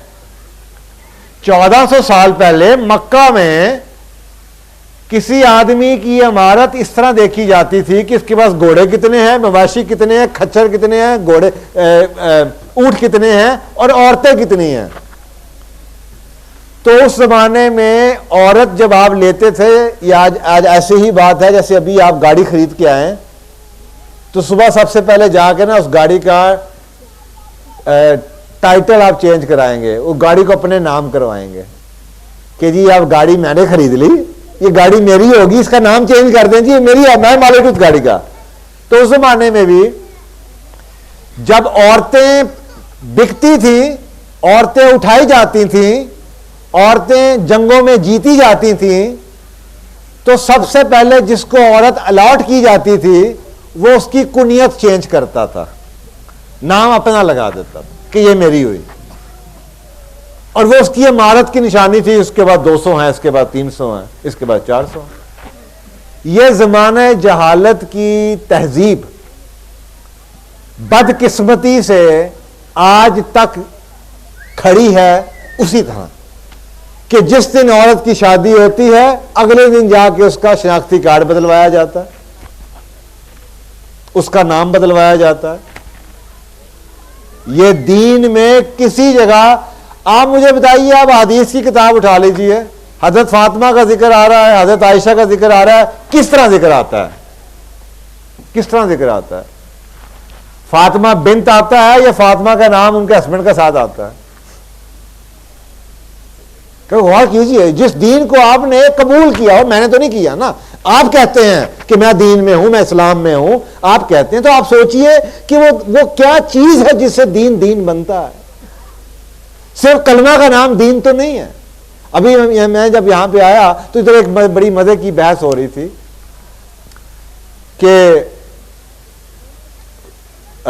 मोमिन और मुसलमान की क्या डेफिनेशन। तो एक साहब कह रहे थे कि जी मोमिन खुदा से डरता है और मुसलमान लोगों से डरता है। मेरा ख्याल है इसमें थोड़ा सा फर्क है। मोमिन और मुसलमान में ऐसा ही फर्क है जैसे मोमिन अल्लाह की मानने वाला है और मोमिन और मुसलमान अल्लाह को मानने वाला है। तो अल्लाह को मानना है, ला इलाहा इल्लल्लाह मुहम्मद रसूलुल्लाह, मैं अल्लाह को मानता हूं, लेकिन क्या हम अल्लाह की मानते हैं? अल्लाह की बात को हम मानते हैं? मानना तो दूर की बात, हम समझते भी हैं। यह खुतबे का जिक्र सिर्फ कर रहा हूं कि यह खुतबा है, आप में से हर शख्स या इस रोल में से गुजर चुका है या जाने वाला है। क्या खुतबे के मायने आते हैं आपको? गाने हमें याद हो सकते हैं, कवालियां याद हम कर सकते हैं, क्या हमें खुतबे के मायने भी याद हैं? क्या ऐसा दुनिया में कोई कॉन्ट्रैक्ट आपने आज तक साइन किया, इवन के पार्टनरशिप का भी कॉन्ट्रैक्ट किसी बिजनेस में भी साइन किया, जिसकी टेक्स्ट आपको याद ना हो? आपको फिंगर टिप्स पे याद होगा, मैंने उससे 20% पे पार्टनरशिप की, मैंने इस चीज पे उससे पार्टनरशिप की, मैंने इन टर्म्स पे उससे पार्टनरशिप की। आप बिस्तरे मर्ग के ऊपर भी बच्चों को याद करवा रहे होंगे, बेटा वो ताया के साथ मेरी पार्टनरशिप ये थी, याद रखना, ताया से ये ले लेना पैसे, वो याद है। ये निकाह की पार्टनरशिप का कॉन्ट्रैक्ट आपने साइन किया, एक लाइन बता दीजिए कि याद है? ये इस कौम की हालत है। फिर आप कहते हैं इस कौम के साथ क्या हुआ? हमारे साथ मुसलमानों का हुआ क्या? मुसलमानों के साथ हुआ यह कि हमने उस दीन को छोड़ ही दिया। हमें यह पता ही नहीं था कि हम मोमिन बने कैसे थे। हमारी सुई आके अड़ती कहां पे है? शलवार टखनों से ऊपर कर लो, उसको बुर्का बना दो, उसका बुर्का उतार दो। This is all. हमने समुंदर को कूदे में बंद करने की कोशिश शुरू कर दी। छोटी छोटी चीजें, बेमायनी चीजें, कुरान कहता है इनसे कहो कॉमन टर्म्स पे आओ। हमने जानबूझ के वो चीजें ढूंढने की कोशिश की जिससे मेरी और आपकी लड़ाई हो, बजाय इसके कि हम कॉमन एलिमेंट जिस पे हमारा इत्तेफाक होता उस पे बात की जाती। तो दीन क्या, तो मिजाज ही कुछ और था। तो ये सोचिए, एक तरफ तो ये राइट्स हैं उसके पास, दूसरी तरफ बेसिक राइट महर। आप मुझे ये बताइए, आप में से कितने लोगों ने नकाह के वक्त अपनी बीवी को हक महर दिया? प्लीज हाथ खड़ा करके देख लीजिए। ये 400-500 की गैदरिंग में 5 के 6 हाथ खड़े हैं जी। ये एक ऐसी चीज है कि इसके बगैर रसूल पाक सल्लल्लाहु अलैहि वसल्लम ने फरमाया कि कोई निकाह नहीं है। नऊज़ बिल्लाह, कुछ उलमा कराम ने इसके बारे में यह कहा कि जिस औरत को निकाह का हक महर दिए बगैर हाथ लगाया गया है वो निकाह ही नहीं है, वो निकाह नहीं है। इस 14 करोड़ की आबादी में से जिन लोगों ने हक महर के बगैर निकाह किया उसके बारे में कुछ उलमा कराम कहते हैं वो निकाह ही नहीं है। तो उस मुआशरे में जहां पे 95% लोग बेनिकाह रहते हों, उस मुआशरे को आप क्या कहेंगे? नऊज़ बिल्लाह, अगर वो बात सही कह रहे हैं, क्योंकि इसमें हदीस है कि निकाह हुआ ही। ये वो हक है जो उसके हाथ पे रखना पड़ेगा, ये उसका वो तोहफा है, ये उसका वो इनाम है जो इसको आप लगा के, जिससे किताबों में लिखा है, रवायत में लिखा है, जिसकी वजह से वो औरत आपके ऊपर, आप उस पर हलाल होंगे। ये है वो हक। हमें जहेज याद है, हमें हक याद है, इसका नाम ही हक महर है। हक, ये उसका हक है। अंग्रेजी जुबान बड़ी इंटरेस्टिंग जुबान है और हमें जहां पे दिल करता है हम अरबी याद कर लेते हैं। जो लफ्ज हमारी फारसी का मजे का होता है हम फारसी को याद कर लेते हैं, जो अंग्रेजी का अच्छा लगता है। तो हमने डाउरी और डॉर एक ऐसे लफ्ज हैं, देखें, जहेज और हक महर में तो जमीन आसमान का फर्क है। उर्दू जुबान में तो कोई इसका, अगर आप यहां पे लिखें जीम है, ये जे, उसके क्या हरूफ हैं, और साथ लिखिए महर, मीम, हे रे, महर, हक, तो बहुत फर्क है। अगर कहीं से कुछ मुताबिकत नजर आती है तो वो अंग्रेजी के वर्ड डावर और डावरी से नजर आती है। DOWER, डावर। डावर के मानी है हक महर, वो तोहफा जो हस्बैंड देगा औरत को, उसके कहते हैं डावर। जो औरत से लिया जाता है, जो हिंदुइज्म से हमने कबूल किया, जो हमने बरसगीर पाको हिंद की लानतों से उठाया, डावरी, DOWRY, डावरी, वो चीज जो औरत से ली जाती है। तो शायद ये अंग्रेजी के लफ्ज ने हमें कंफ्यूज कर दिया यहां पे आके कि ये डावरी नहीं थी, ये डावर था। जिस चीज का जिक्र आप हजरत फातिमा के हवाले से बार बार करते हैं वो डावर नहीं था, वो डावरी नहीं थी, डावर था।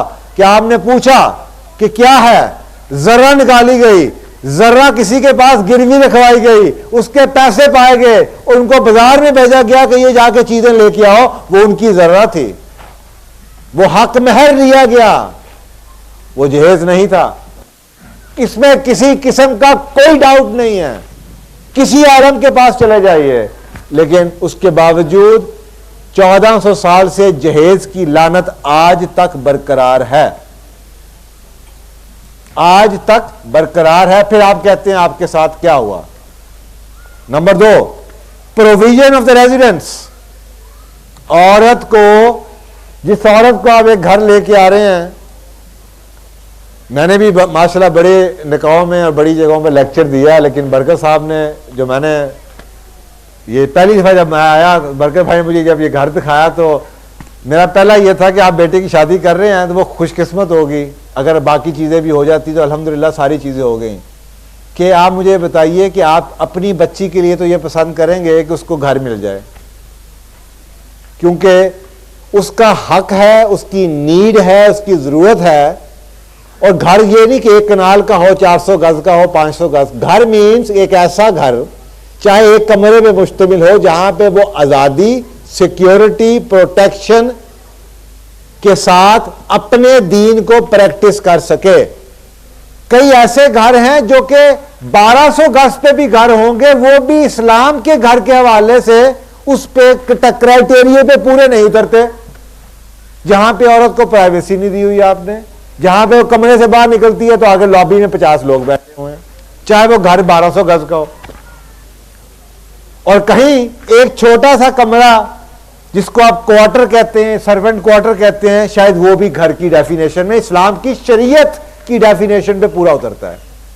तो ये सोचिए कि ये रेजिडेंस जहां पे उसको प्राइवेसी हो, जहां पे उसको कंफर्ट हो और जहां पे उसको सिक्योरिटी हो, ये उसका बेसिक हक है। हम में से कितने लोग हैं जो हम उसको ये हक देते हैं?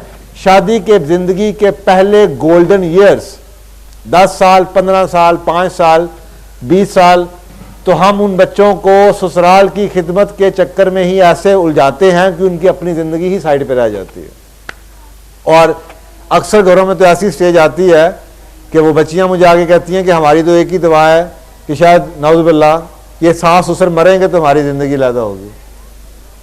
क्योंकि ऐसे ऐसे घराने हैं जहां पे जहालत की वो लिमिट है कि वो ये समझा ही कुछ और जाता है कि उसकी एक नीड है। उसको एक बच्ची को एक छोटा सा 4 फुट बाय 4 फुट का काउंटर भी किचन का बना दोगे ना तो शायद वो भी डेफिनेशन पूरी करती है कि उसको एक औरत समझे। उसको तरबियत नहीं देंगे तो वो कल को 4 बच्चों को कैसे चलाएगी? ये उसकी इंटर्नशिप का पीरियड है कि सास ससुर के साथ रह के वो इंटर्नशिप कर सके, घर चलाना सीख सके, घर गृहस्थी सीख सके। और आप गाड़ी खुद चलाते रहें तो साथ वाले को गाड़ी चलानी नहीं आती। उस बच्ची को आप गाड़ी चलाना सिखाएंगे, घर गृहस्थी सिखाएंगे, उसे किचन के हवाले करेंगे, उसको गाइड करेंगे, बजट कराना सिखाएंगे, घर को चलाना सिखाएंगे, सौदा खरीदना सिखाएंगे, तो वो बच्ची घर को 4 साल के बाद इस काबिल होगी कि वो अकेले घर जा सकती। ना वो माँ ने सिखाया, ना सास ससुर ने सिखाया, तो वो बच्ची आगे से क्या करेगी यार? ये चीजें उसके हक में शामिल हैं कि वो घर जहां पे उसको पूरे का पूरा अपने हस्बैंड के साथ अपने इख्तियार पे जिंदगी गुजार सके। फिर प्रोविजन ऑफ फूड, खाना जो आप खाते हैं, कपड़ा जैसे आप पहनते हैं, उसका जेब खर्चा उसके लाइफस्टाइल के मुताबिक जो हस्बैंड है, ये उसका हक है। अगर आपकी बीवी 5000 रुपया खर्चा मांगती है, आप 15000 रुपया खर्च करते हैं। हमारी इतनी कुछ भी बच्चियां तो इतनी भोली हैं कि उन्हें यह भी नहीं पता कि जेब खर्चा भी कोई चीज है जो उनका हक है। और वो सारी जिंदगी से उन्होंने अपने हस्बैंड से कभी जेब खर्चा नहीं लिया। वो ये समझती हैं कि हाँ घर में ग्रॉसरी आ जाती है, खाना पीना ले आता है, कपड़े मुझे ले देता है। जेब खर्चा उनसे हट के है, उन बेसिक जरूरियात से हट के वो क्लेम कर सकती हैं वो खर्चा अपनी उन चीजों का जो कि वो समझना। मसलन आपने किसी को ज़कात देनी है, आपने किसी को पॉकेट मनी देनी है, आपने किसी गरीब वाले को, गली में कोई आ गया उसको पैसे देने हैं, आप खावंद के पैसों में से नहीं दे सकते। अगर आप खावंद के पैसों में से देंगी तो वो सही नहीं है, उसका आगे जाके आपको रेफरेंस आएगा। लेकिन उसके लिए आपको खर्चा चाहिए, ऐसे पैसे जो आप अपनी मर्जी से खर्च कर सकें। आपको यह सीखना पड़ेगा कि उनकी गलतियों को आप माफ कैसे करेंगे, क्योंकि इस पे एक हदीस भी आई थी, शायद उस हदीस को समझ हमें 1400 साल लग गए कि रसूल पाक सल्लल्लाहु अलैहि वसल्लम से कहा गया कि अगर तुम्हें तुम्हारी बीवी की कोई बात बुरी हो तो ये नहीं कहा कि उसको ठीक करो, ये कहा कि छोड़ो कोई बात नहीं, उसको इग्नोर कर दो, उसमें और कई ऐसी अच्छी होंगी चीजें जो तुम्हें अच्छी लगेंगी। यानी कि जो खराब है उसको छोड़ दो। अगर नमक ज्यादा डल गया तो कोई बात नहीं, पकाया तो कोशिश तो की उसने, उस पर उसको तारीफ कर दो। कोई ना कोई फाइंड समथिंग, कोई ना कोई आपको खूबी मिल जाएगी। तो गलतियां उनसे होगी, इसका मतलब है कि इग्नोर देयर मिस्टेक, ये उनका हक है, क्योंकि हदीस में उनको ये हक दिया गया है। और रिस्पेक्ट देयर पेरेंट्स, कि आप उनके माँ बाप की इज्जत करें, ये उनका हक है। अब इसके बदले में औरत को इतना कुछ मिल गया, इसके बदले में औरत की ऑब्लिगेशंस क्या? Number 1, be faithful, trustworthy and honest. वो अपने हस्बैंड के साथ फेथफुल रहेंगी, ट्रस्टवर्दी रहेंगी और ऑनेस्ट रहेंगी। उनकी मर्जी के बगैर घर से बाहर नहीं जा सकती, उनकी मर्जी के बगैर घर में किसी को घुसने नहीं देंगी। ना ही किसी ऐसे शख्स को एंटर होने देंगी जिनको उनका हस्बैंड पसंद नहीं करता। हस्बैंड के घर की हर चीज़, चाहे वो एक पौधा हो, चाहे वो एक टूटी हो, टैंकी हो, गमला हो, कीमती चीज़ हो, सोफ़ा हो, कुछ भी हो, हर चीज़ जो उस घर में है, शी इज़ अ कस्टोडियन, वो एक नगेबान है उस पूरे घर की, अपने हस्बैंड के पूरे घर की, उसकी अलमारी की, उसके कपड़ों की, उसके रुमाल की, उसकी जुराब की, वो नगेबान है और उसको उस ट्रस्ट को ज़ाया नहीं कर सकती, वो किसी को चीज़ें उसकी पूछे बगैर दे नहीं सकती। और सबसे आखिर में make herself desirable, attractive and responsive to husband, उसका सबसे बड़ा काम है। ऐसी औरत की खूबी यह बताई गई कि जिसको खामन जब देखे तो खुश हो जाए। बदकिस्मती से हम घर से बाहर निकलती हैं और ये औरतें, ये बच्चियां करती हैं कि जब बाहर जाएंगी तो 1 घंटा तैयार होकर बाहर निकलेंगी, जब खामन के आने का टाइम होगा तो घंटा किचन में घुस के पसीनो पसीन, बुरा हालत, बदबूएं आ रही होंगी। टोटली उल्टा। अल्लाह के रसूल ये कह रहे हैं खामदों के लिए तैयार हो, ये दुनिया के लिए तैयार होती है, खामदों के लिए तैयार नहीं होती। खामन के आने का टाइम होगा तो पोचा हाथ में पकड़ लेंगे या किचन में घुस जाएंगी या धुआं जो है ना इकट्ठा कर लेंगे, और बाहर जाना होगा तो वैसे ही 1.5 घंटा 2 घंटा तैयार होने शुरू हो जाएंगे। जबकि इसका ऑपोजिट हुक्म है कि ऐसी बीवी जिसको देख के खामन जब उसको देखे तो उसकी नज़र उसकी थकावट उतर जाए, उसका सुकून मिल जाए। तो औरत को ऐसा होना चाहिए था। तो ये उसकी जिम्मेदारी है जी। उसी आयत में एक बहुत ही इंपॉर्टेंट जो एलिमेंट था वो उसकी तरफ मैं आपकी तवज्जो ले आऊं। एक रिश्तों के बारे में बात की गई थी। अच्छा जी, वत्तकुल्लाहुल्लज़ी तसालून। अच्छा, इसके मायने क्या है जी आपके ख्याल में?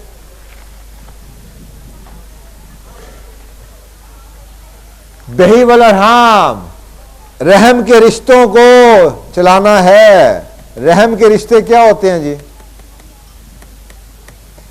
पहली आयत में आपको बताया जा रहा है, क्योंकि ये शादी एक ऐसी चीज है जिसमें मेरा ख्याल है कि सबसे ज्यादा या तो ये एक मुआशरा बन जाएगा, खुदा ना खास्ता अगर ये शादी ना चली तो इस शादी के ना चलने से जो फैमिली में बगाड़ है, अगर आप देखें, अगर आप मुझसे पूछें तो सोशियोलॉजिस्ट, तो मैं कहूँगा कि 99.9% जितने आपको मुआशरे में इश्यूज नजर आते हैं ना, ये एक औरत की वजह, या एक माँ की, या एक माँ होगी या एक बीवी होगी। यानी कि अगर आपने किसी मुआशरे को सीधा रखना है तो शादी या एक मैरिज एक ऐसा इंस्टीट्यूशन है, अगर वो इंस्टीट्यूशन बिगड़ गया तो पूरे का पूरा निजाम सत्यानाश हो जाएगा।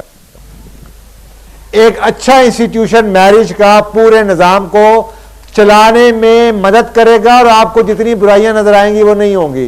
एक औरत जौन सी है वो माँ के रूप में बच्चे की तरबियत करती है, वो कल को उस बच्चे की शादी होती है, उसके बाद वो दूसरी जो उसकी एक बीवी है जिसका उसका हक था कि ऐसी ऐसी आपके सामने हज़रत आसिया जैसी ख्वातीन का कुरान में जिक्र है जिनके हस्बैंड फिरौन हो और वो उनको जन्नत की बिशारत दी गई हो।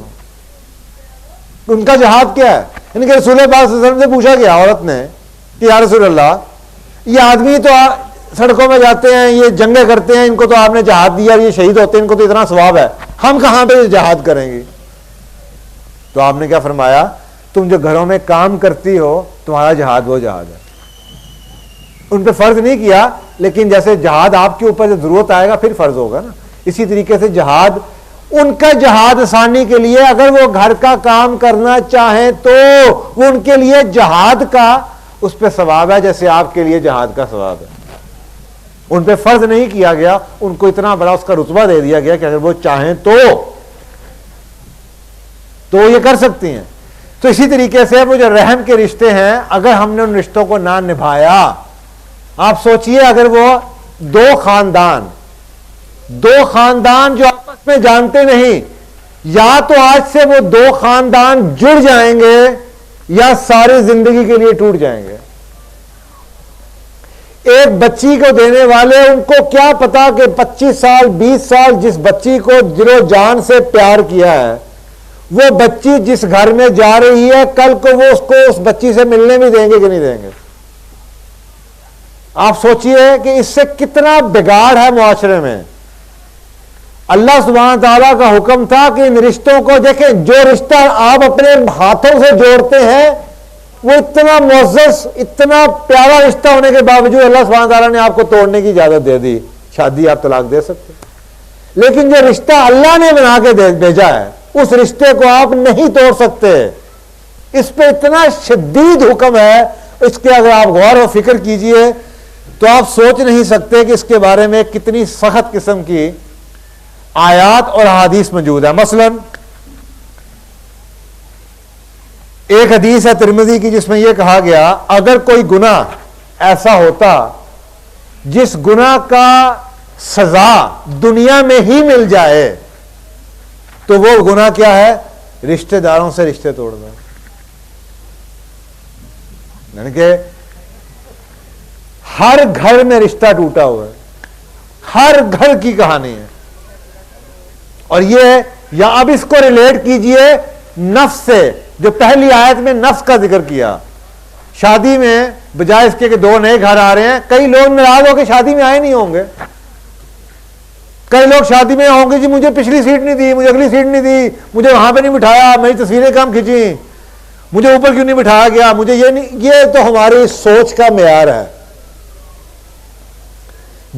और अल्लाह को ये पता था कि इससे या तो दो खानदान मिल जाएंगे और वो मिल के दोनों एक दूसरे के लिए रहमतें और बरकतें इकट्ठी करेंगे, या ये दो खानदान एक दूसरे की शक्ल देखने से भी जाएंगे।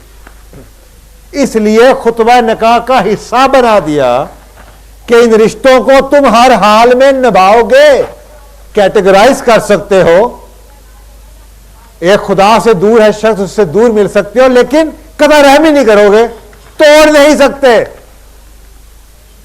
भाई तीन भाई हैं आपके, एक भाई है अल्लाह ने आपको बता दिया वो क्या रिश्ते हैं, ये वो कौन से अहकामात हैं जिसकी वजह से आप किसी से स्टेप बैक हो सकते हो कि अल्लाह का जो नहीं है। अल्लाह को वो लोग पसंद जिनके रिश्ते अल्लाह की वजह से बनते हैं, अल्लाह की वजह से टूटते हैं। एक आपका भाई है नाउज़ुबिल्लाह, शराबी है, कबाबी है, जानी है, आप नहीं चाहते कि उसका ताल्लुक आपका रखे तो ना रखिए, लेकिन कता ताल्लुक नहीं करेंगे। कभी मिले, कहीं मिले, जैसे मिले अस्सलाम वालेकुम वालेकुम अस्सलाम चलेगा, कता रहमी नहीं होगी। यहां पे अल्लाह तो दूर की बात है, अल्लाह की वजह से हम रिश्ते नहीं तोड़ते, हम अपनी वजह से तोड़ते हैं। मैं गया, उन्होंने चाहत ही नहीं की, मुझे खाना नहीं सही खिलाया, मैं जाता हूं खड़े नहीं होते, मुझे रहने का कहते ही नहीं है। अल्लाह तो दूर की बात है ना, हमारी तो अपनी नफ्स, वो नफ्स जिसको पहली आयत में बताया जा रहा है, ये नफ्स। और आपने अपने आप को अल्लाह की पनाह में, अल्लाह मुझे ये नफ्स मेरे से पता नहीं क्या कुछ करवाने वाली है, और हम उस नफ्स की तस्कीन के लिए उन रिश्तों को तोड़ते हैं। तो अल्लाह का ये जहाद है, आप रिश्तों को नहीं तोड़ेंगे। और ये दोनों बच्चों पे ये वाजिब है कि इन रिश्तों को चलाएं और इन रिश्तों को आगे से बेहतर चलाएं। उसके बाद एक रिस्क के लिए हम मारे फिरते हैं, 24 घंटे हम मेहनत करने को तैयार हैं कि हमारा रिस्क बढ़ जाए। और बच्चियों को मैं अक्सर कहता हूं, बच्चों औरत की किस्मत का रिस्क है, औरत तो ये बर्दाश्त अफोर्ड ही नहीं कर सकती कि आप किसी तरीके से हस्बैंड के साथ ताल्लुक को तोड़ें या उसके रिश्तेदारों के साथ, क्योंकि जिस घर में रिश्ता टूटेगा उसके बारे में सही मुस्लिम और बुखारी की हदीस है कि जो ये शख्स पसंद करे कि उसके घर में रिस्क बढ़ जाए, उसे चाहिए कि रिश्तों को निभाए, क्योंकि जिस घर में रिश्ते टूटते हैं उस घर से रिस्क उड़ जाता है, कम हो जाता है, बेबरकती हो जाती है। तो एक तरफ रिस्क आपकी किस्मत का हो, दूसरी तरफ आपको की शादी भी इसी चीज पे बेस करती हो, तो आप कैसे अफोर्ड कर सकती हैं। तो कल को अगर आपके खावंद रिश्ता तोड़ना भी चाहे अपने रिश्तेदारों से या आपके रिश्तेदारों से, ये अब आपकी साइंस है कि आपने उन रिश्तों को कैसे चलाना है, बजाय इसके कि आप दो नफर शुक्राने के पड़े, चलो मुझे छुड़वाने की जरूरत ही नहीं पड़ी, इसने खुद ही छोड़ दिया। तो ये रिश्ते आप अफोर्ड नहीं कर सकती। वो गलती कर भी रहा है तो आप उसे स्टैंड लीजिए, उसे मत तोड़ने दीजिए, क्योंकि उसी घर में आप भी रहती हैं। उसका रिस्क कम होगा तो रिस्क आपका भी कम होगा, उस घर से रिस्क से बरकत उड़ जाएगी। तो रिश्तों को निभाइए, ये हुक्म है, और इसीलिए इसका खुतबा निकाह में स्पेशल जिक्र है। एक और सही बुखारी की हदीस है बहुत प्यारी, Allah mercy will not descend people, Allah का रहम उस शख्स पे हो ही नहीं सकता जिसने अपने रिश्तों को कतई रहमी की हो, जिसने ताल्लुक तोड़ दिया। अल्लाह कहता है मैं उस पर रहम नहीं करूंगा। सो आई थिंक कि हमारे पास कोई चॉइस नहीं कि हम उन रिश्तों को किसी ना किसी तरीके से चलाएं। सो हूएवर बिलीव्स इन अल्लाह, जो अल्लाह ताला पे और आखिरत पे ईमान रखता है, उसको चाहिए कि अपने रिश्तों को पूरा करे। ये भी सही बुखारी है। और फिर सूरत मोहम्मद की आयत नंबर 22 और 23 में भी अल्लाह सुब्हानहू तआला का यही हुक्म है कि अल्लाह ताला के बनाए हुए रिश्तों को चलाओ। सो ये जनाब पहली आपकी, सिर्फ मैंने इस वक्त आपको पहली जो कुरान पाक की सूरत निसा की आयत नंबर 1 थी उसका कुछ थोड़ा सा लुबे लबाब बताया। दूसरी आयत को देख लीजिए, मैं आप जरा स्पीड थोड़ी सी तेज करता हूँ। आल इमरान की आयत नंबर 102, या अय्युहल्लज़ीना आमनू आमनुत्तकुल्लाह हक़्क़ तुक़ातिही वला तमूतुन्ना इल्ला अंतुम मुस्लिमून। अब फिर आप गौर व फिक्र कीजिए कि इसके मानी हैं, हर तीनों आयत में ना 4 दफा इस्तेमाल हुआ है अल्लाह से डरो। आपसे मैं पूछता हूं कि खौफ खुदा क्या है, तकवा अल्लाह का क्या है? मुझे अल्लाह से डरो। सहाबा किराम कुछ बैठे हुए थे तो हज़रत उमर बिन अबी तालिब थे शायद, उन्होंने पूछा महफिल में कि ये तकवा क्या होता है? तो एक साहबी ने जवाब दिया कि मेरे ख्याल में तकवा ऐसा है कि अगर आप एक जंगल में पगडंडी पे से गुजर रहे हो और उस पगडंडी के दोनों तरफ खारदार झाड़ियां हों तो आप कैसे गुजरोगे? तो उस एक साहबी ने वो एक्ट करके दिखाया कि मैं ऐसे ऐसे करके गुजरूंगा, कपड़ों को बचाते बचाते ऐसे ऐसे गुजरूंगा। तो आगे से उस साहबी ने जवाब दिया यही तकवा है कि इस दुनिया में इतनी बुराइयां आगे पीछे आपके हैं, नफ्स की बुराइयां, मुआशरे की बुराइयां, मुआशरती बुराइयां, अखलाक की बुराइयां, इतनी बीमारियां हैं। खौफ खुदा ये है कि आप इस दुनिया को छोड़ भी नहीं सकते, आपने इस दुनिया में रह के इसी तरह से अपने आप को बचते बचाते निकलना है।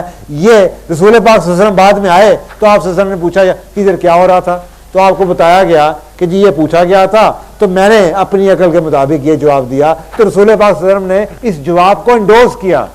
आपने कहा हाँ यही है तकवा।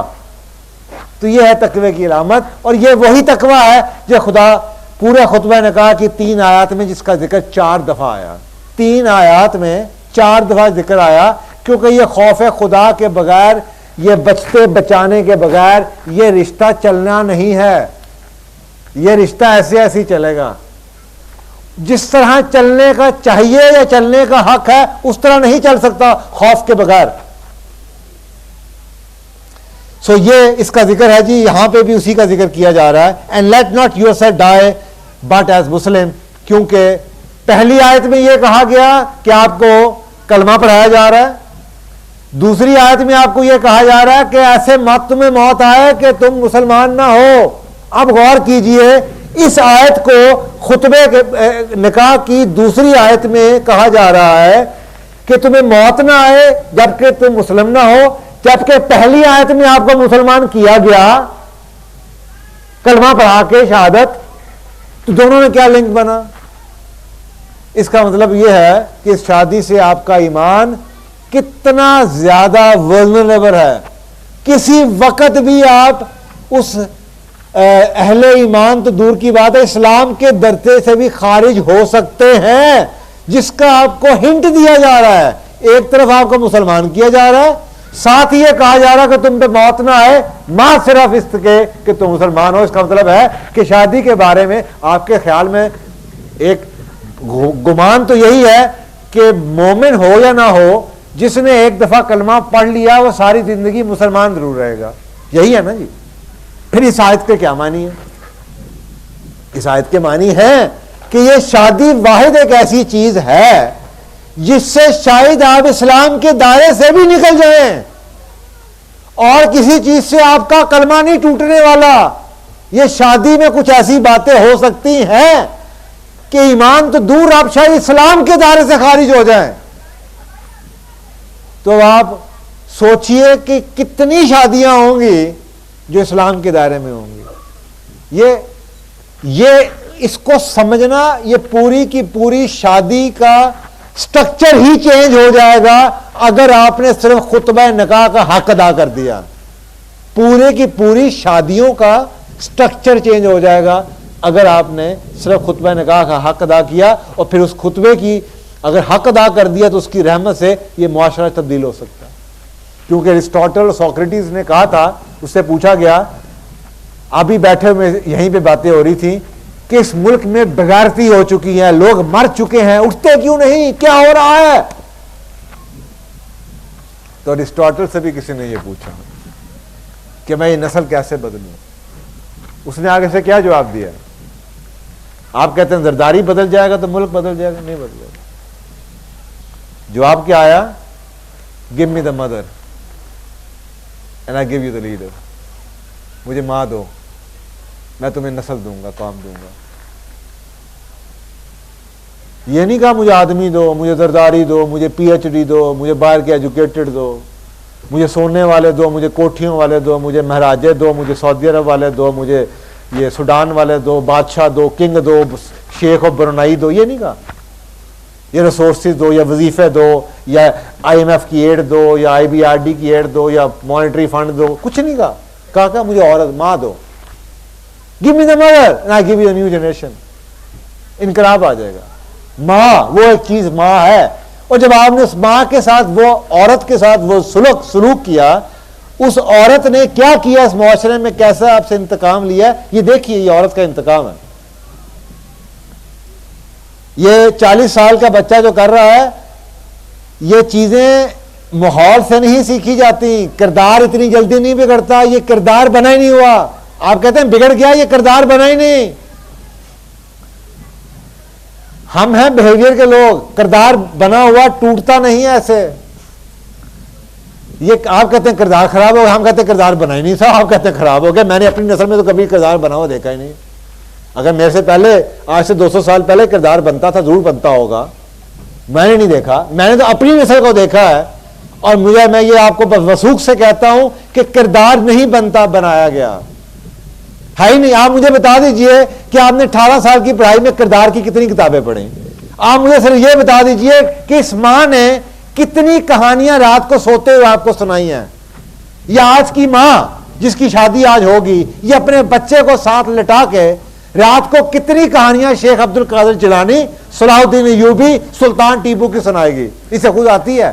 सबसे पहले तो ये पूछें, इसे खुद वो कहानियां आती हैं? तो किरदार क्या बनाएगी? इन बच्चों का किरदार तो टॉम एंड जेरी देख के बनेगा, सिम्पसन देख के बनेगा। ये आप कहते हैं किरदार, मैं तो बता रहा हूं कि किरदार नहीं बना भाई। ये किरदार आपका टीवी के चैनलों ने, कार्टूनों ने बनाया है। अगर किरदार बना होता तो किरदार ऐसी चीज नहीं थी कि बारिश आई तो पानी की तरह वो मिट्टी से बह जाती। किरदार ऐसे नहीं गिरते थे। शेख अब्दुल कादिर जिलानी जैसी माओं का किरदार बना हुआ, तूफानों से कुछ नहीं होता था। ये जो 16, अब तो मीडिया के थ्रू आपको उस गंद का इजहार हो रहा है। जो आपने बीज बोया था वो पौतनावर दरख्त बन चुका है, आपको नजर आ रहा है, इसलिए तकलीफ है। ये किरदार आज नहीं बना, ना ही किरदार आज खराब हुआ। उस मां को पढ़ाइए जो आपको किरदार दे सके। और ये नस्लों का काम है। ये इनकलाब जो से इस किस्म के हैं कि जी हम क्या करें कि 2 साल दिनों में या 2 सालों में पाकिस्तान की हालत बदल जाए। ऐसे अब हालत उस लेवल पे हम है नहीं कि हमारी हालत बदले। अब तो यहाँ पे वही एक ही तरीका है कि वो एक नई नस्ल, और वो नई नस्ल कहाँ से? नीचे से शुरू कीजिए।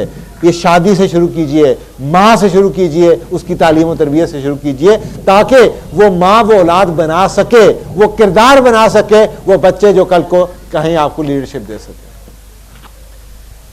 तो ये है जनाब जिक्र कि आपके इस्लाम को कितना खतरा है। तो इसमें मेजर लेसन एक तो खौफ खुदा, और फिर दोबारा ये कि शहादा की कंफर्मेशन है। या अय्युहल्लज़ीना आमनू तकुल्लाह वक़ूलू क़ौलन सदीदा, और यू बिलीव, और ईमान वालो जो तुम ईमान लाते हो। फिर दोबारा जिक्र, और ये सूरह अहज़ाब की आयत नंबर 70 है, अल्लाह से खौफ करो। तीसरी आयत, और फिर खौफ खुदा। And speak words of appropriate justice, और सच बात मुंह से निकालना। कूलू कौलन सदीदा, सीधी बात मुंह से निकालना। आप मुझे बताइए शादियों में कितने झूठ बोले जाते हैं,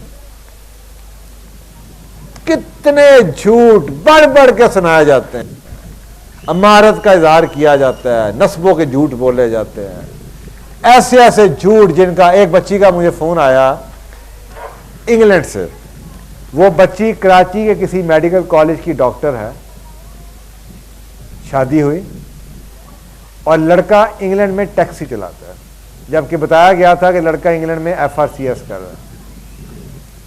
अब वो मुझसे पूछ रही है, प्रेग्नेंट है, मुझसे उसने पूछा है कि मैं क्या करूं। जिस रिश्ते की बुनियाद झूठ पे है वो रिश्ता एग्जिस्ट ही नहीं करता, वो डिसॉल्व है। आप ये एक ऐसा रिश्ता है, देखिए मैंने उस बच्ची से एक सवाल पूछा, मैंने बेटा आपने शादी पे यस किस इस वजह से बोली थी कि वो ये है? हाँ जी। आपके साथ धोखा हुआ? हाँ जी। Simple, walk out. मुआशरा ये कहता है, या मुआशरे की सुन लो या अल्लाह की सुन लो। एक शख्स, ये प्रॉब्लम ये है कि हमने ये बातें सारी सुनी हुई हैं, अमल कोई नहीं है। हर घर में आदमी औरत के लिए, औरत आदमी के लिए झूठ बोलता है। आप कहते हैं अल्लाह से डरो, और भाई आप पहले अपनी बीवी बच्चों से डरते हैं, उनके लिए झूठ बोलते हैं, फैमिलियों से झूठ, लोगों से झूठ बोलते हैं, कि किसी का दिल रखने के लिए झूठ बोलते हैं। तो अल्लाह ताला आगे से आपको लालच क्या दे रहा है? अगर तुमने सच बात मुंह से निकाल ली, अगर तुम्हारा किबला सही रहा, तो मैं क्या करूंगा? तुम्हारी छोटी मोटी होती हुई गलतियों को भी माफ कर दूंगा, जो तुमसे होती रहनी है। कितना बड़ा लालच है, कहोगे वो सच्ची बात। ये औरत आए, आप घर से दफ्तर में जा रहे हैं, 12 घंटे काम करके आ रहे हैं, बीवी आपकी रोज सर पकड़ के बैठ जाए ऊपर, वो स्टार प्लस खेलना शुरू कर दे। साथ ही उसने एक फिल्म देखी है, उसकी सहेली ने बताया, खामद आएगा पट्टी बांध लेना, कहना तेरी सास ने मेरे साथ बड़ा जुल्म किया, तेरी माँ बड़ी जालिम है, मैं थक गई, गोली खा लेना मुंह में। ऐसी फिल्मों में ड्रामे ऐसे लगते हैं आजकल। मुझे बताएं आपके पास ऐसा कौन सा बैरोमीटर है कि आप ये देख सकें कि ये जो बीवी आपकी है सच बोल रही है, झूठ बोल रही है? आप चले गए सुबह 10 घंटे के लिए दफ्तर में आपके पास 3 ऑपरेटरें हैं, आपके आगे पीछे फिर रही हैं, खूबसूरत लड़कियां आपकी तारीफें करती फिर रही हैं, आप जो मर्जी करते रहें, बीवी को क्या पता है उस पर क्या हो रहा है? आपको क्या पता है?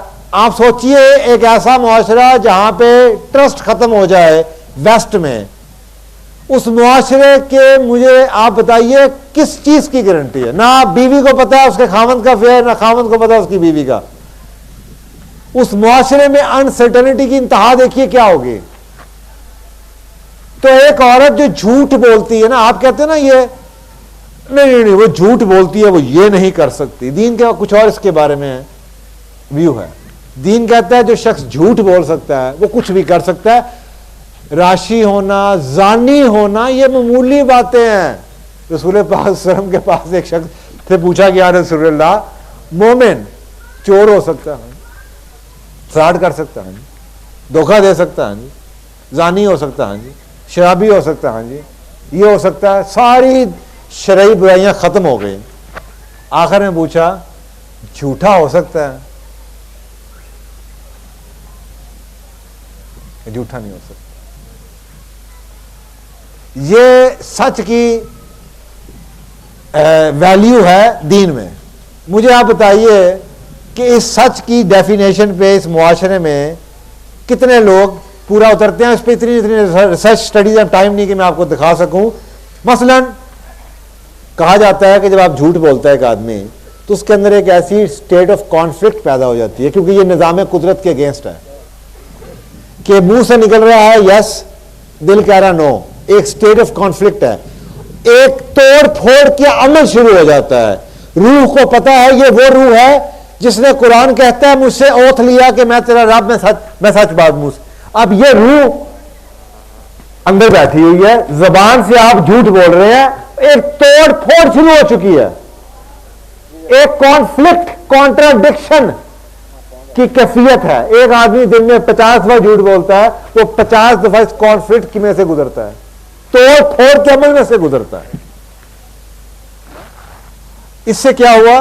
रिसर्च ये बता रही है एक्ट ऑफ लाइंग, झूठ बोलने का अमल is the root cause of cardiac diseases, cardiac diseases, दिल की बीमारियों की।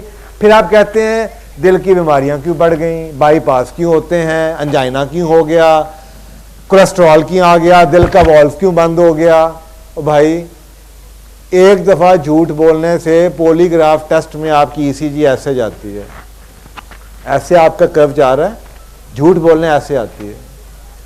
क्या सबूत है उस चीज का कि वो स्टेट ऑफ कॉन्फ्लिक्ट आपके अंदर स्पिरिट, झूठ की कैफियत एकदम ऐसे ईसीजी आती है, जो अमेरिका में यूरोप में पॉलीग्राफ टेस्ट दिया है।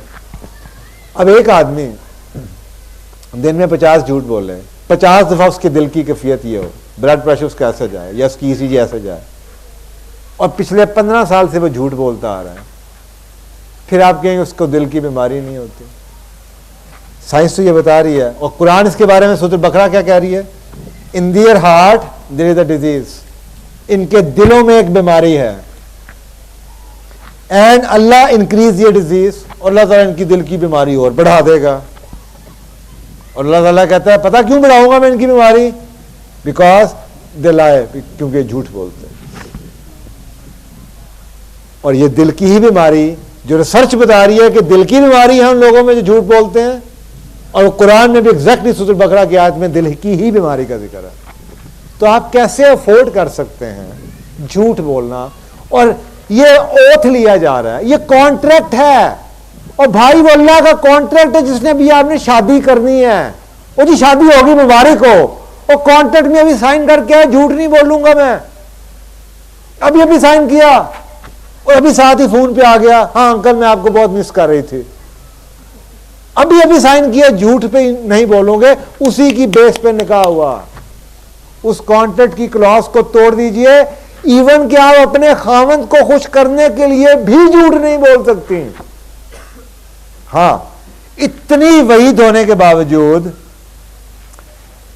ये एक यूनिवर्सिटी ऑफ टेक्सास की रिसर्च है जो मैं स्किप कर रहा हूं, मैंने आपको पहले ही बता दी है कि यूनिवर्सिटी ऑफ टेक्सास की बड़ी इंटरेस्टिंग रिसर्च आई है झूठ बोलने वाले लोगों के बारे में, और उन रिसर्च के अंदर पाकिस्तान, इंडिया, बांग्लादेश, श्रीलंका, अफ्रीका, माशाल्लाह उसमें अबाउट 50 से करीब इस्लामी मुल्क हैं तो दुनिया भी हैरान होती होगी कि इस्लाम के मुल्कों में सबसे ज़्यादा झूठ बोलने की शरह, अल्हम्दुलिल्लाह ये भी हमारे ही उसमें शामिल है, सादत हमें मिलती है कि हम उधर भी काफ़ी माशाल्लाह हाई लेवल है हमारा तो लानतुल्लाह अलल काज़िबीन, इस चीज़ को हम छोटा सा समझते हैं। अल्लाह ताला की लानत किस पे, झूठ बोलने वाले, लानत अल्लाह का, ये मेरी आपकी लानत नहीं, और माँ की लानत नहीं है लानती, ये अम्मा की लानत नहीं, अल्लाह की लानत।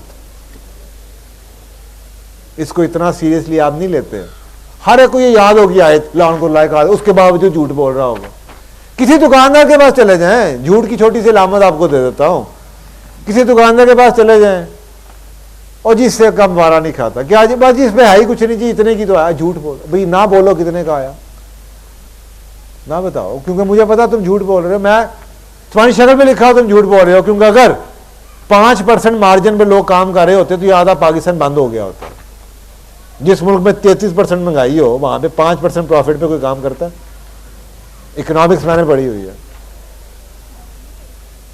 इकोनॉमिक्स मैंने पढ़ी हुई है, मुझे पता है कॉस्टिंग कैसे होती है। झूठ बोलते हैं, फजूल में झूठ बोलते हैं, हलाल को भी हराम करके खाएंगे, 25% भी प्रॉफिट ले लें तो हलाल है, लेकिन समझ ही नहीं है कि जब हलाल मेरा हक है कि जी आई एम सॉरी, मुझे ये बारे में नहीं आता, भाई इतनी सी बात है, जवाब मत दीजिए कितने की आई कितने की गई। छोटी छोटी बातों पे हमारी तरबियत ही नहीं है कि हम सच बोलें, हमें ये पता ही नहीं, ये कह देना मैं आ रहा हूं ना आना, मैं 5 मिनट में कॉल कर रहा हूं मैं ना करूं, मैं जवाब देता हूं मैं जवाब ना दूं। इवन के जो दीन के लोग हैं, समझ वाले, शरीयत वाले, शरा वाले, आप सोच नहीं सकते इस चीज के अंदर आके उनको भी सेंस ही नहीं है कि झूठ क्या है। अपनी कमिटमेंट को पूरा ना करना इज जस्ट लाइक अ झूठ। आपने कहा मैं अभी कॉल करती हूं, आपने नहीं किया, झूठ। ऐ मोमनो ऐसी बात क्यों कहते हो जो करते नहीं। कुरान का हुक्म। सो रसूल पाक सल्लल्लाहु अलैहि वसल्लम ने बड़ी इंटरेस्टिंगली आपको मैं औरत की नफ्सियात बताने लगा हूं कि पूरे दुनिया के आदमियों को यह कहने के बावजूद कि जनाब आज के बाद तुम झूठ नहीं बोलोगे, लानतुल्लाह अलल काज़िबीन, और झूठ बोलने वाले पे अल्लाह की लानत, सिर्फ 3 मौकों पे झूठ बोलने की आपको शरई तौर पे इजाजत दे दी। और सबसे मजे की बात यह है कि सबसे पहला मौका क्या है, एक आदमी अपनी बीवी को खुश करने के लिए झूठ बोल सकता है क्योंकि इसने तारीफ के बगैर नहीं रहना। इसका पेट खराब हो जाएगा, सर में दर्द शुरू हो जाएगी, इसका ब्लड प्रेशर हाई हो जाएगा, इसके लिए सांस की तरह जरूरत है औरत के लिए। कहा जाता है इसके लिए फ्यूल, इग्निशन, इसकी तारीफ कर दो, ये टर्बो इंजन की तरह चलती फिरेगी। अल्लाह ताला ने बनाया उसको ऐसे। वो कहते हैं ना, हदीस में आया कि क्रिकेटनेस से अगर तुम फायदा उठाना चाहो, तुम फायदा उठाते रहोगे, अगर सीधा करने की कोशिश की तो टूट जाएगी। अब वो क्रिकेटनेस क्या है? ये क्रिकेटनेस है कि अल्लाह ने आपको एक लाइसेंस दे दिया कि आप बीवी को खुश करने के लिए चाहे सड़ा हुआ खाना भी बना के ले आए ना, कैसा बनाया कहो, क्या बात है, वाह सुभान अल्लाह। वो एक मेरे पास एक कपल आया बड़ा खुश, मैंने कहा कि बीवी को मैंने पूछा, मैंने कहा आपका खामन बहुत अच्छा है। खामन को मैंने बुलाया, वो कहे जी मेरी बीवी बड़ी अच्छी है। मैंने कहा राज क्या है? तो क्या मुझे राज पता चला। वो कहता है जी बीवी आज तक मैंने आंखें बंद की हैं इसकी तरफ से। मैंने कहा कैसे? बीवी से पूछा तो शर्मा गई, कहती है कि ये जब चाय बनाती हूँ ना, तो जब बाद चाय में चीनी कम रह जाती है या कम हो जाती है तो मुझे कहते हैं सबके सामने अपनी उंगली खोल दो, चाय मीठी हो जाएगी। मैंने खामन से पूछा, मैंने कहा आप ये कहते यार मैंने ये हदीस पढ़ी हुई है, अगर इसके कहने में सारी जिंदगी खुशी में गुजर गई, लड़ाई होती नहीं है, तो ये क्या घाटे का सौदा है कि मैं सारा दिन दफ्तर में इतना बिजी होता हूँ, जो ही इसका फोन आता है मैं कहता बस अभी मैं आपके बारे में ही सोच रहा था, आपके अल्लाह ने कितनी लंबी उम्र की है, बस मैं भी आपको कॉल ही करने वाला था। अच्छा आप मेरे बारे में सोच रहे थे? हाँ बस मैं आपके बारे में सोच रहा था। और बरकत भाई की तरह सुबह सुबह उठे, एक फूल उठा के बीवी के लिए ले आए। सारी जिंदगी आप मुझे बताइए फूल की क्या वैल्यू है? उससे ज्यादा झगड़े, खाने पीने, होटल के खर्चे, सब कुछ आपके बदल बच सकते हैं अगर आप वो चीजें जो अल्लाह सुब्हानहू तआला का, देखिए जिस अल्लाह ने आपको बनाया उसी अल्लाह ने उनको भी बनाया, नफ्सियात भी उसी ने बनाई है। वो अल्लाह जानता है कि औरत की नफ्सियात क्या है, और अल्लाह ने आपको उसके तरीके बता दिए, आपको छूट दे दी है, ये बता दिया गया कि उसकी जरूरत है। अब उसको जो तबीयत दी गई, उसको जो तरबियत दी गई, वो इसलिए दी गई कि उसने कल को औलाद की तरबियत करनी थी, उसको वो चीजें चाहिए थी। आपको इतनी ज्यादा जरूरत नहीं है अप्रिसिएशन की, उसका खून है अप्रिसिएशन, उसका पानी है अप्रिसिएशन, तो उसे दीजिए। अब ये चीजें भी सारी की सारी आपको जिक्र कर दिया गया कि इसकी क्या जरूरत। सेकेंडली, ये आप झूठ बोल सकते हैं जंगों में, और तीसरा आप झूठ बोल सकते हैं जब आपने दो लोगों के दरमियान सुलह करानी हो। 3 मौकों पे झूठ की शरीयत इजाजत देती है, इसके अलावा चौथा मौका कोई नहीं है। अच्छा, अब आखिर में कुछ और हदीस है, ये क्लोजिंग आप करने लगा हूं, कुछ और मजे की हदीस है। काला नबी सल्लल्लाहु अलैहि वसल्लम ने फरमाया अन्नकाहु मिन सुन्नती। न खुतबा निकाह में जब ये पढ़ी जाती हैं तो लगता है ये दोनों हदीसें एक ही हदीस है, जबकि ये 2 सेपरेट हदीसें हैं। अन्नकाहु में सुन्नती किसी और जगह आया है, वह फमन रग़बा अन सुन्नती फला मिन्नी किसी और हदीस के साथ जुड़ा हुआ है, लेकिन फर्क नहीं पड़ता। तो पहली हदीस ये है, काल नबी सल्लल्लाहु अलैहि वसल्लम, रसूल पाक सल्लल्लाहु अलैहि वसल्लम ने फरमाया अन्नकाहु में सुन्नती, निकाह मेरी सुन्नत है। और आप एक और हदीस में फरमा चुके हैं, फमन रग़बा अन सुन्नती फला मिन्नी, निकाह मेरा तरीका मेरी सुन्नत है, जो मेरे तरीके से मुंह मोड़ेगा उसका मुझसे कोई ताल्लुक नहीं। अब ये सिर्फ निकाह के बारे में नहीं कहा जा रहा, कहा जा रहा है जो मेरी सुन्नत से मुंह मोड़ेगा, जो मेरी सुन्नत से मुंह मोड़ेगा उसका मुझसे कोई ताल्लुक नहीं। तो शादियों के हवाले से एक बहुत अहम सुन्नत जो बदकिस्मती से, बुरा ना मानिएगा अगर कुछ मौलवी साहिबान यहाँ पे बैठे हों, हमारे साथ इतने इतने बड़ी कॉन्स्पिरसीज हुई हैं और हमारे साथ एक सबसे बड़ा धोखा हुआ है, हमारे मौलवी ने किया। एक बहुत अहम हदीस शादियों के हवाले से जो आपके खुतबे से निकाली गई है, आप जरा वो गौर से सुनिए वो क्या हदीस है। ये मैं इस पे बाद में आऊँगा, पहले मैं आपको वो सुना दूँ। ये मैंने कुछ और चीज़ें डाली हुई हैं आपके लिए, लेकिन मैं आपको वो पहले हदीस, क्योंकि वो इतनी अहम है कि वो मैं नहीं चाहता कि मैं मिस हो जाए। अच्छा जी, ये है जो हदीस जो कि निकाल दी गई। वो काला सल्लल्लाहु अलैहि वसल्लम, और रसूल पाक सल्लल्लाहु अलैहि वसल्लम ने फरमाया, आलिनु हाज़ा निकाह वजअलूहु फिल मसाजिद। निकाह का ऐलान आम करो और निकाहों को मस्जिदों में मुनक्किद करो। मजे की बात यह है, क्योंकि मौलाना साहब ने आपके घर में खुद आके खुतबा पढ़ाना होता है, पैसे लेने होते हैं, उन्होंने ये चीज़ ही निकाल दी। अब साथ रहे, मैं काम खुद गलत कर रहा हूँ, मैं एक काम खुद गलत कर रहा हूँ, तो मैं ये खुतबे में अभी मैं इधर बैठा हूँ, खुतबा रजिस्टर निकाह जेब में डाल के, अभी मैं आपको निकाह में ये सुना रहा हूँ, तो ये शायद इन्होंने इसलिए निकाल दी। इससे हमसे बेहतर तो वेस्ट है कि आज भी अमेरिका का सदर भी अपने घर में अपनी बेटी की शादी पे किसी चर्च के प्रीस्ट को बुलाने की हिम्मत नहीं कर सकता, उसे चर्च में जाना पड़ता है।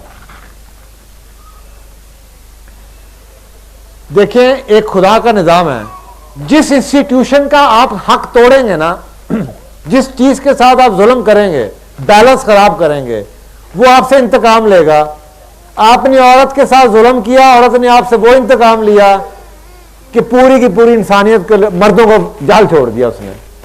इसी तरीके से आपने एक इंस्टीट्यूशन, जिसको इंस्टीट्यूशन ऑफ क्लर्जी कहा जाता है, चर्चहुड कहा जाता है, इंस्टीट्यूट ऑफ मस्जिद कहा जाता है, हमने उस मौलवी के साथ ज्यादती की, उस मौलवी ने हमारे साथ वो ज्यादती की कि अब उसने आपको नाउज़ुबिल्लाह कुरान पढ़ाने से इनकार कर। उसने कहा जी कुरान को आपने नहीं पढ़ना, तर्जुमा नहीं पढ़ना, बिल्कुल नहीं पढ़ना, ये इतनी मुश्किल चीज है कि आप बिल्कुल ना पढ़िए। उसने खुद भी नहीं पढ़ा, उसने वो बदला, देखें कहां तक बदला लिया। तो मस्जिदों में निकाह से कितनी खबासतों से हम बच सकते हैं, शायद आपने कभी सोचा भी नहीं। सोचिए जरा, अगर मस्जिदों में शादियां हों तो सबसे पहले तो ये जो हमारे शादी घर बार जगह चप्पे चप्पे पे खुले, इनकी जरूरत नहीं रहती। अगर मस्जिद में शादी हो तो ना वल्गैरिटी होगी, ना म्यूजिक बजेगा, ना टीवी की रिकॉर्डिंग होगी, ना ये वीडियोस बनेगी, ना फोटोग्राफी होगी, ना औरतें इतने चमकीले कपड़े पहन के आएंगी, ना पर्दे का मसला होगा। एक मस्जिद का मकाम है, एक मस्जिद की इज्जत है। आप सोचिए कि एक ना, वो कहते बुजुर्गों ने कहा था, एक ना 100 सुख एक ना एक कभी हमने तो मस्जिद पे करनी यार। और ये निकाह कहने वाला कौन है? रसूल पाक सल्लल्लाहु अलैहि वसल्लम फरमा रहे हैं कि ये करो, ऐलान करो, मस्जिदों में करो। और साथ ये कहा जा रहा है जिसने मेरी सुन्नत पे अमल नहीं किया वो मुझसे नहीं।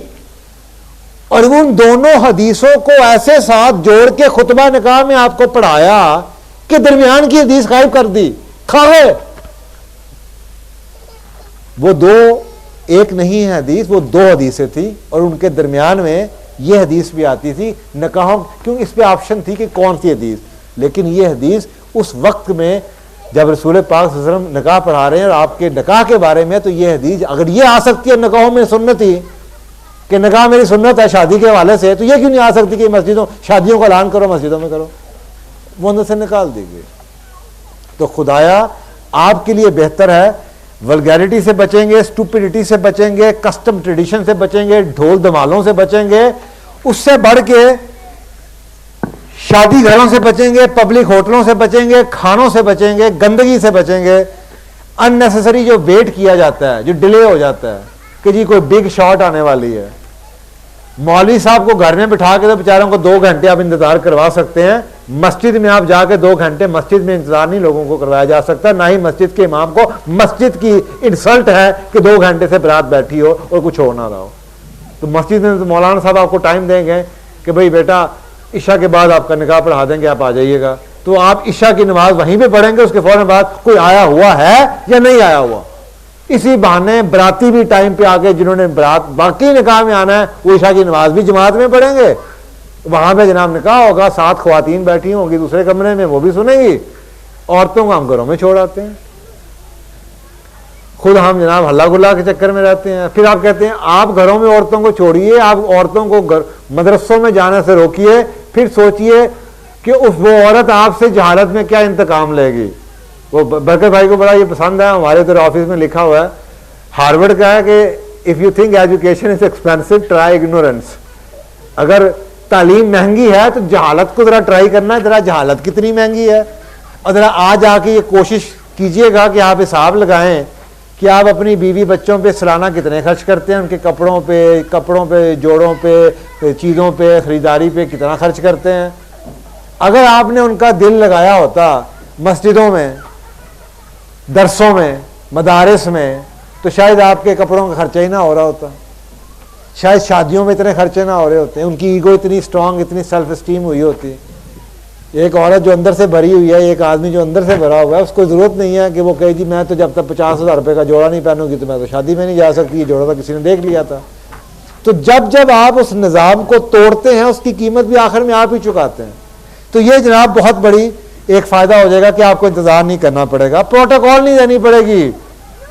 यह नहीं हो सकता कि जिस स्टेज पे किसको बिठाना है, फ्रंट कुर्सी पे कौन बैठेगा, मस्जिद है, मस्जिद में भाई सारे इकट्ठे आके बैठ जाओ, जिसको जहां पे जगह मिलेगी बैठ जाएगा, तो किसी का मूड नहीं खराब होगा, किसी का दिल नहीं खराब होगा। मस्जिद में तो सारे बराबर हैं, साहब के सामने जमात में भी सारे कंधे से कंधा मिला के खड़े होते हैं, वहां पे ये नहीं हो सकता। तो बहुत से फायदे हैं अगर आप लोगों ने मस्जिद की हो जाती। और सबसे बड़ा फायदा कि स्पेंडिंग से बच जाएंगे फजूल किस्म की। तो अगर शायद आपने खर्चा किया हो, अल्लाह के हवाले से किया हो, खर्चा जो आपका बचता है किसी गरीब बच्चों पे कर दें, गरीब बच्चों पे कर दें, बच्चियों पे कर दें, किसी की शादी कर दें, तो शायद उसी के सदक़े में अल्लाह ताला आपके बच्चों की शादियां निभा दे, अल्लाह उनकी शादियों में रहमत कर दे, अल्लाह उनकी मग़फ़रत कर दे। बजाय इसके कि हम 20 लाख की शादी करके, रसूल पाक से पूछा गया या रसूल अल्लाह कौन सी शादी बेहतर है, आपने फरमाया जो सबसे आसान और किसी पे मुश्किल ना बने। आप सोचिए ऐसी शादी जो मोहल्ले वालों को तंग करे, ऐसी शादी जो आपके रिश्तेदारों को तंग करे।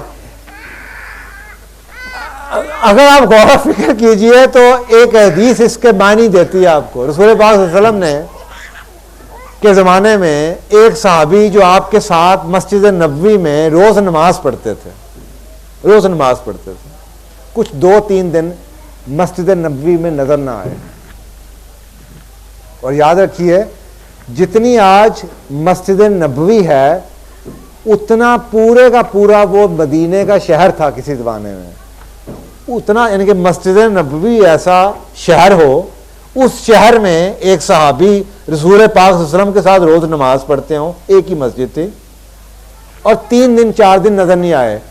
उसके बाद जब नजर आए तो रसूल पाक सल्लल्लाहु अलैहि वसल्लम, रसूल पाक जिक्र किसका हो रहा है, रहमतुल लिल आलमीन का जिक्र हो रहा है। 5वें दिन आते हैं तो आपने कहा भाई किधर रहे, तो आगे से सहाबी ने क्या जवाब दिया कि या रसूल अल्लाह मेरी शादी होगी। आप सल्लल्लाहु अलैहि वसल्लम ने बुरा नहीं मनाया कि हैं मैं रहमतुल लिल आलमीन, मैं पैगंबरों का पैगंबर, तुम मेरे साहबी, कलमा तुमने मेरे नाम के साथ पढ़ा हुआ, तुमने मुझे शादी भी नहीं बुलाया। मदीने जितना एक ये सोचे गुलिस्तान का भी में 4 मदीने के शहर आ जाएंगे, इतना छोटा शहर हो, उसमें एक सहाबी ने ये भी मुनासिब नहीं समझा कि रसूल पाक सल्लल्लाहु अलैहि वसल्लम को जिनकी इमामत में नमाज पढ़ी जाती है उनको बुला लें अपनी शादी में। यह है उस हदीस की डेफिनेशन कि इनको आसान बनाओ। हम शादियां 2-2 साल डिले कर देते हैं किसी ने ऑस्ट्रेलिया से आना है, और जी मेरा भाई अमेरिका बैठा हुआ है, और जी फलाना इंडिया से आएगा, मैंने उसने मुझे जनाब तोहफा देना है। ये हमारी सोचों की कैफियत है, ये हमारे दीन की हालत है, ये हमारे ईमान की हालत है। अब आप गौर व फिक्र कीजिए कि निकाह क्या था, शादियां क्या थी, और हमने इनको क्या कर दिया। अल्लाह ताला आखिर में औरतों के लिए अंदर से मैंने कई स्लाइडें बहुत अहम थी निकाल दी वक्त की वजह से, सिर्फ ये मज़े की स्लाइड आपको दिखा दूं। वुमेन, एक औरत आदमी के बगैर नामुकम्मल है। क्यों? Women has a man in it. वो स्लाइड को मेरी जुबान से आपको समझ नहीं आएगा, स्लाइड पढ़िए। Women has a man in it, Mrs has Mr in it. Mrs के अंदर मिस्टर है। Female has a male in it, she has a he in it, madam has an Adam in it. As long as woman is a woman, she cannot escape a man. On the other hand, आदमियों के लिए, और अगर ये रिश्ता सही ना चला तो यही आदमी आपकी तमाम बीमारियों की वजह भी है। औरत की हर बीमारी आदमी से शुरू होती है। Mental illness, menstrual cramps, mental breakdown, mental man सब में आ रहा है ना, menopause, gynaecologist, and when they have real trouble then hysterectomy, his उसमें आ जाएगा। तो सिर्फ यह कहना कि आदमी के लिए औरत और औरत के लिए आदमी इंडिस्पेंसिबल हैं, और शायद यहां तक पहुंचते हुए अगर मैंने दरमियान से वो 6 स्लाइडें ना निकाली होती 8, तो आपको ये क्लियर हो चुका होता कि ये क्यों इंडिस्पेंसिबल हैं। So it is worth the effort ये कि शादियों को अच्छे तरीके से चलाया जाए, अच्छे तरीके से निभाया जाए। हमारी साल्वेशन इन्हीं शादियों में है, और वो केमिस्ट्री शादियों की क्या है, साइंस ने क्या प्रूफ कर दिया है, ये एक नशे की कैफियत है। दुनिया में और ऐसी कोई कैफियत नहीं है, कोई दवाई ऐसी नहीं है जो पेन किलर हो, जो मॉर्फिन का अफेक्ट रखती हो। कहते हैं शादी मॉर्फिन का इफेक्ट रखती है, दुनिया का बेहतरीन पेन किलर, बेहतरीन टेंकुलाइजर, बेहतरीन मूड स्टेबलाइजर, बेहतरीन ब्लड प्रेशर स्टेबलाइजर है। अगर रिश्ते हमारे शादियों के ठीक होते तो ना आपको ब्लड प्रेशर की बीमारियां नजर आती, ना आपको नर्वस ब्रेकडाउन नजर आते, ना दिल की बीमारियां नजर आती, और ना ही आपको पेन का तकलीफ का एहसास होता। और शादियां वैसे ही वो बन चुकी होती जिसके बारे में कुरान कहता है कि ट्रैंक्विलिटी की, ये नशे की कैफियत होती। शायद अगर हमने शादियां वैसे की होती। तो it is worth the effort कि शादियों को सही तरीके से किया जाए और फिर सही तरीके से निभाया जाए। और may Allah keep Sharif and Khadija together forever, always blessed. Thank you very much. जज़ाकल्लाह सर, बहुत शुक्रिया।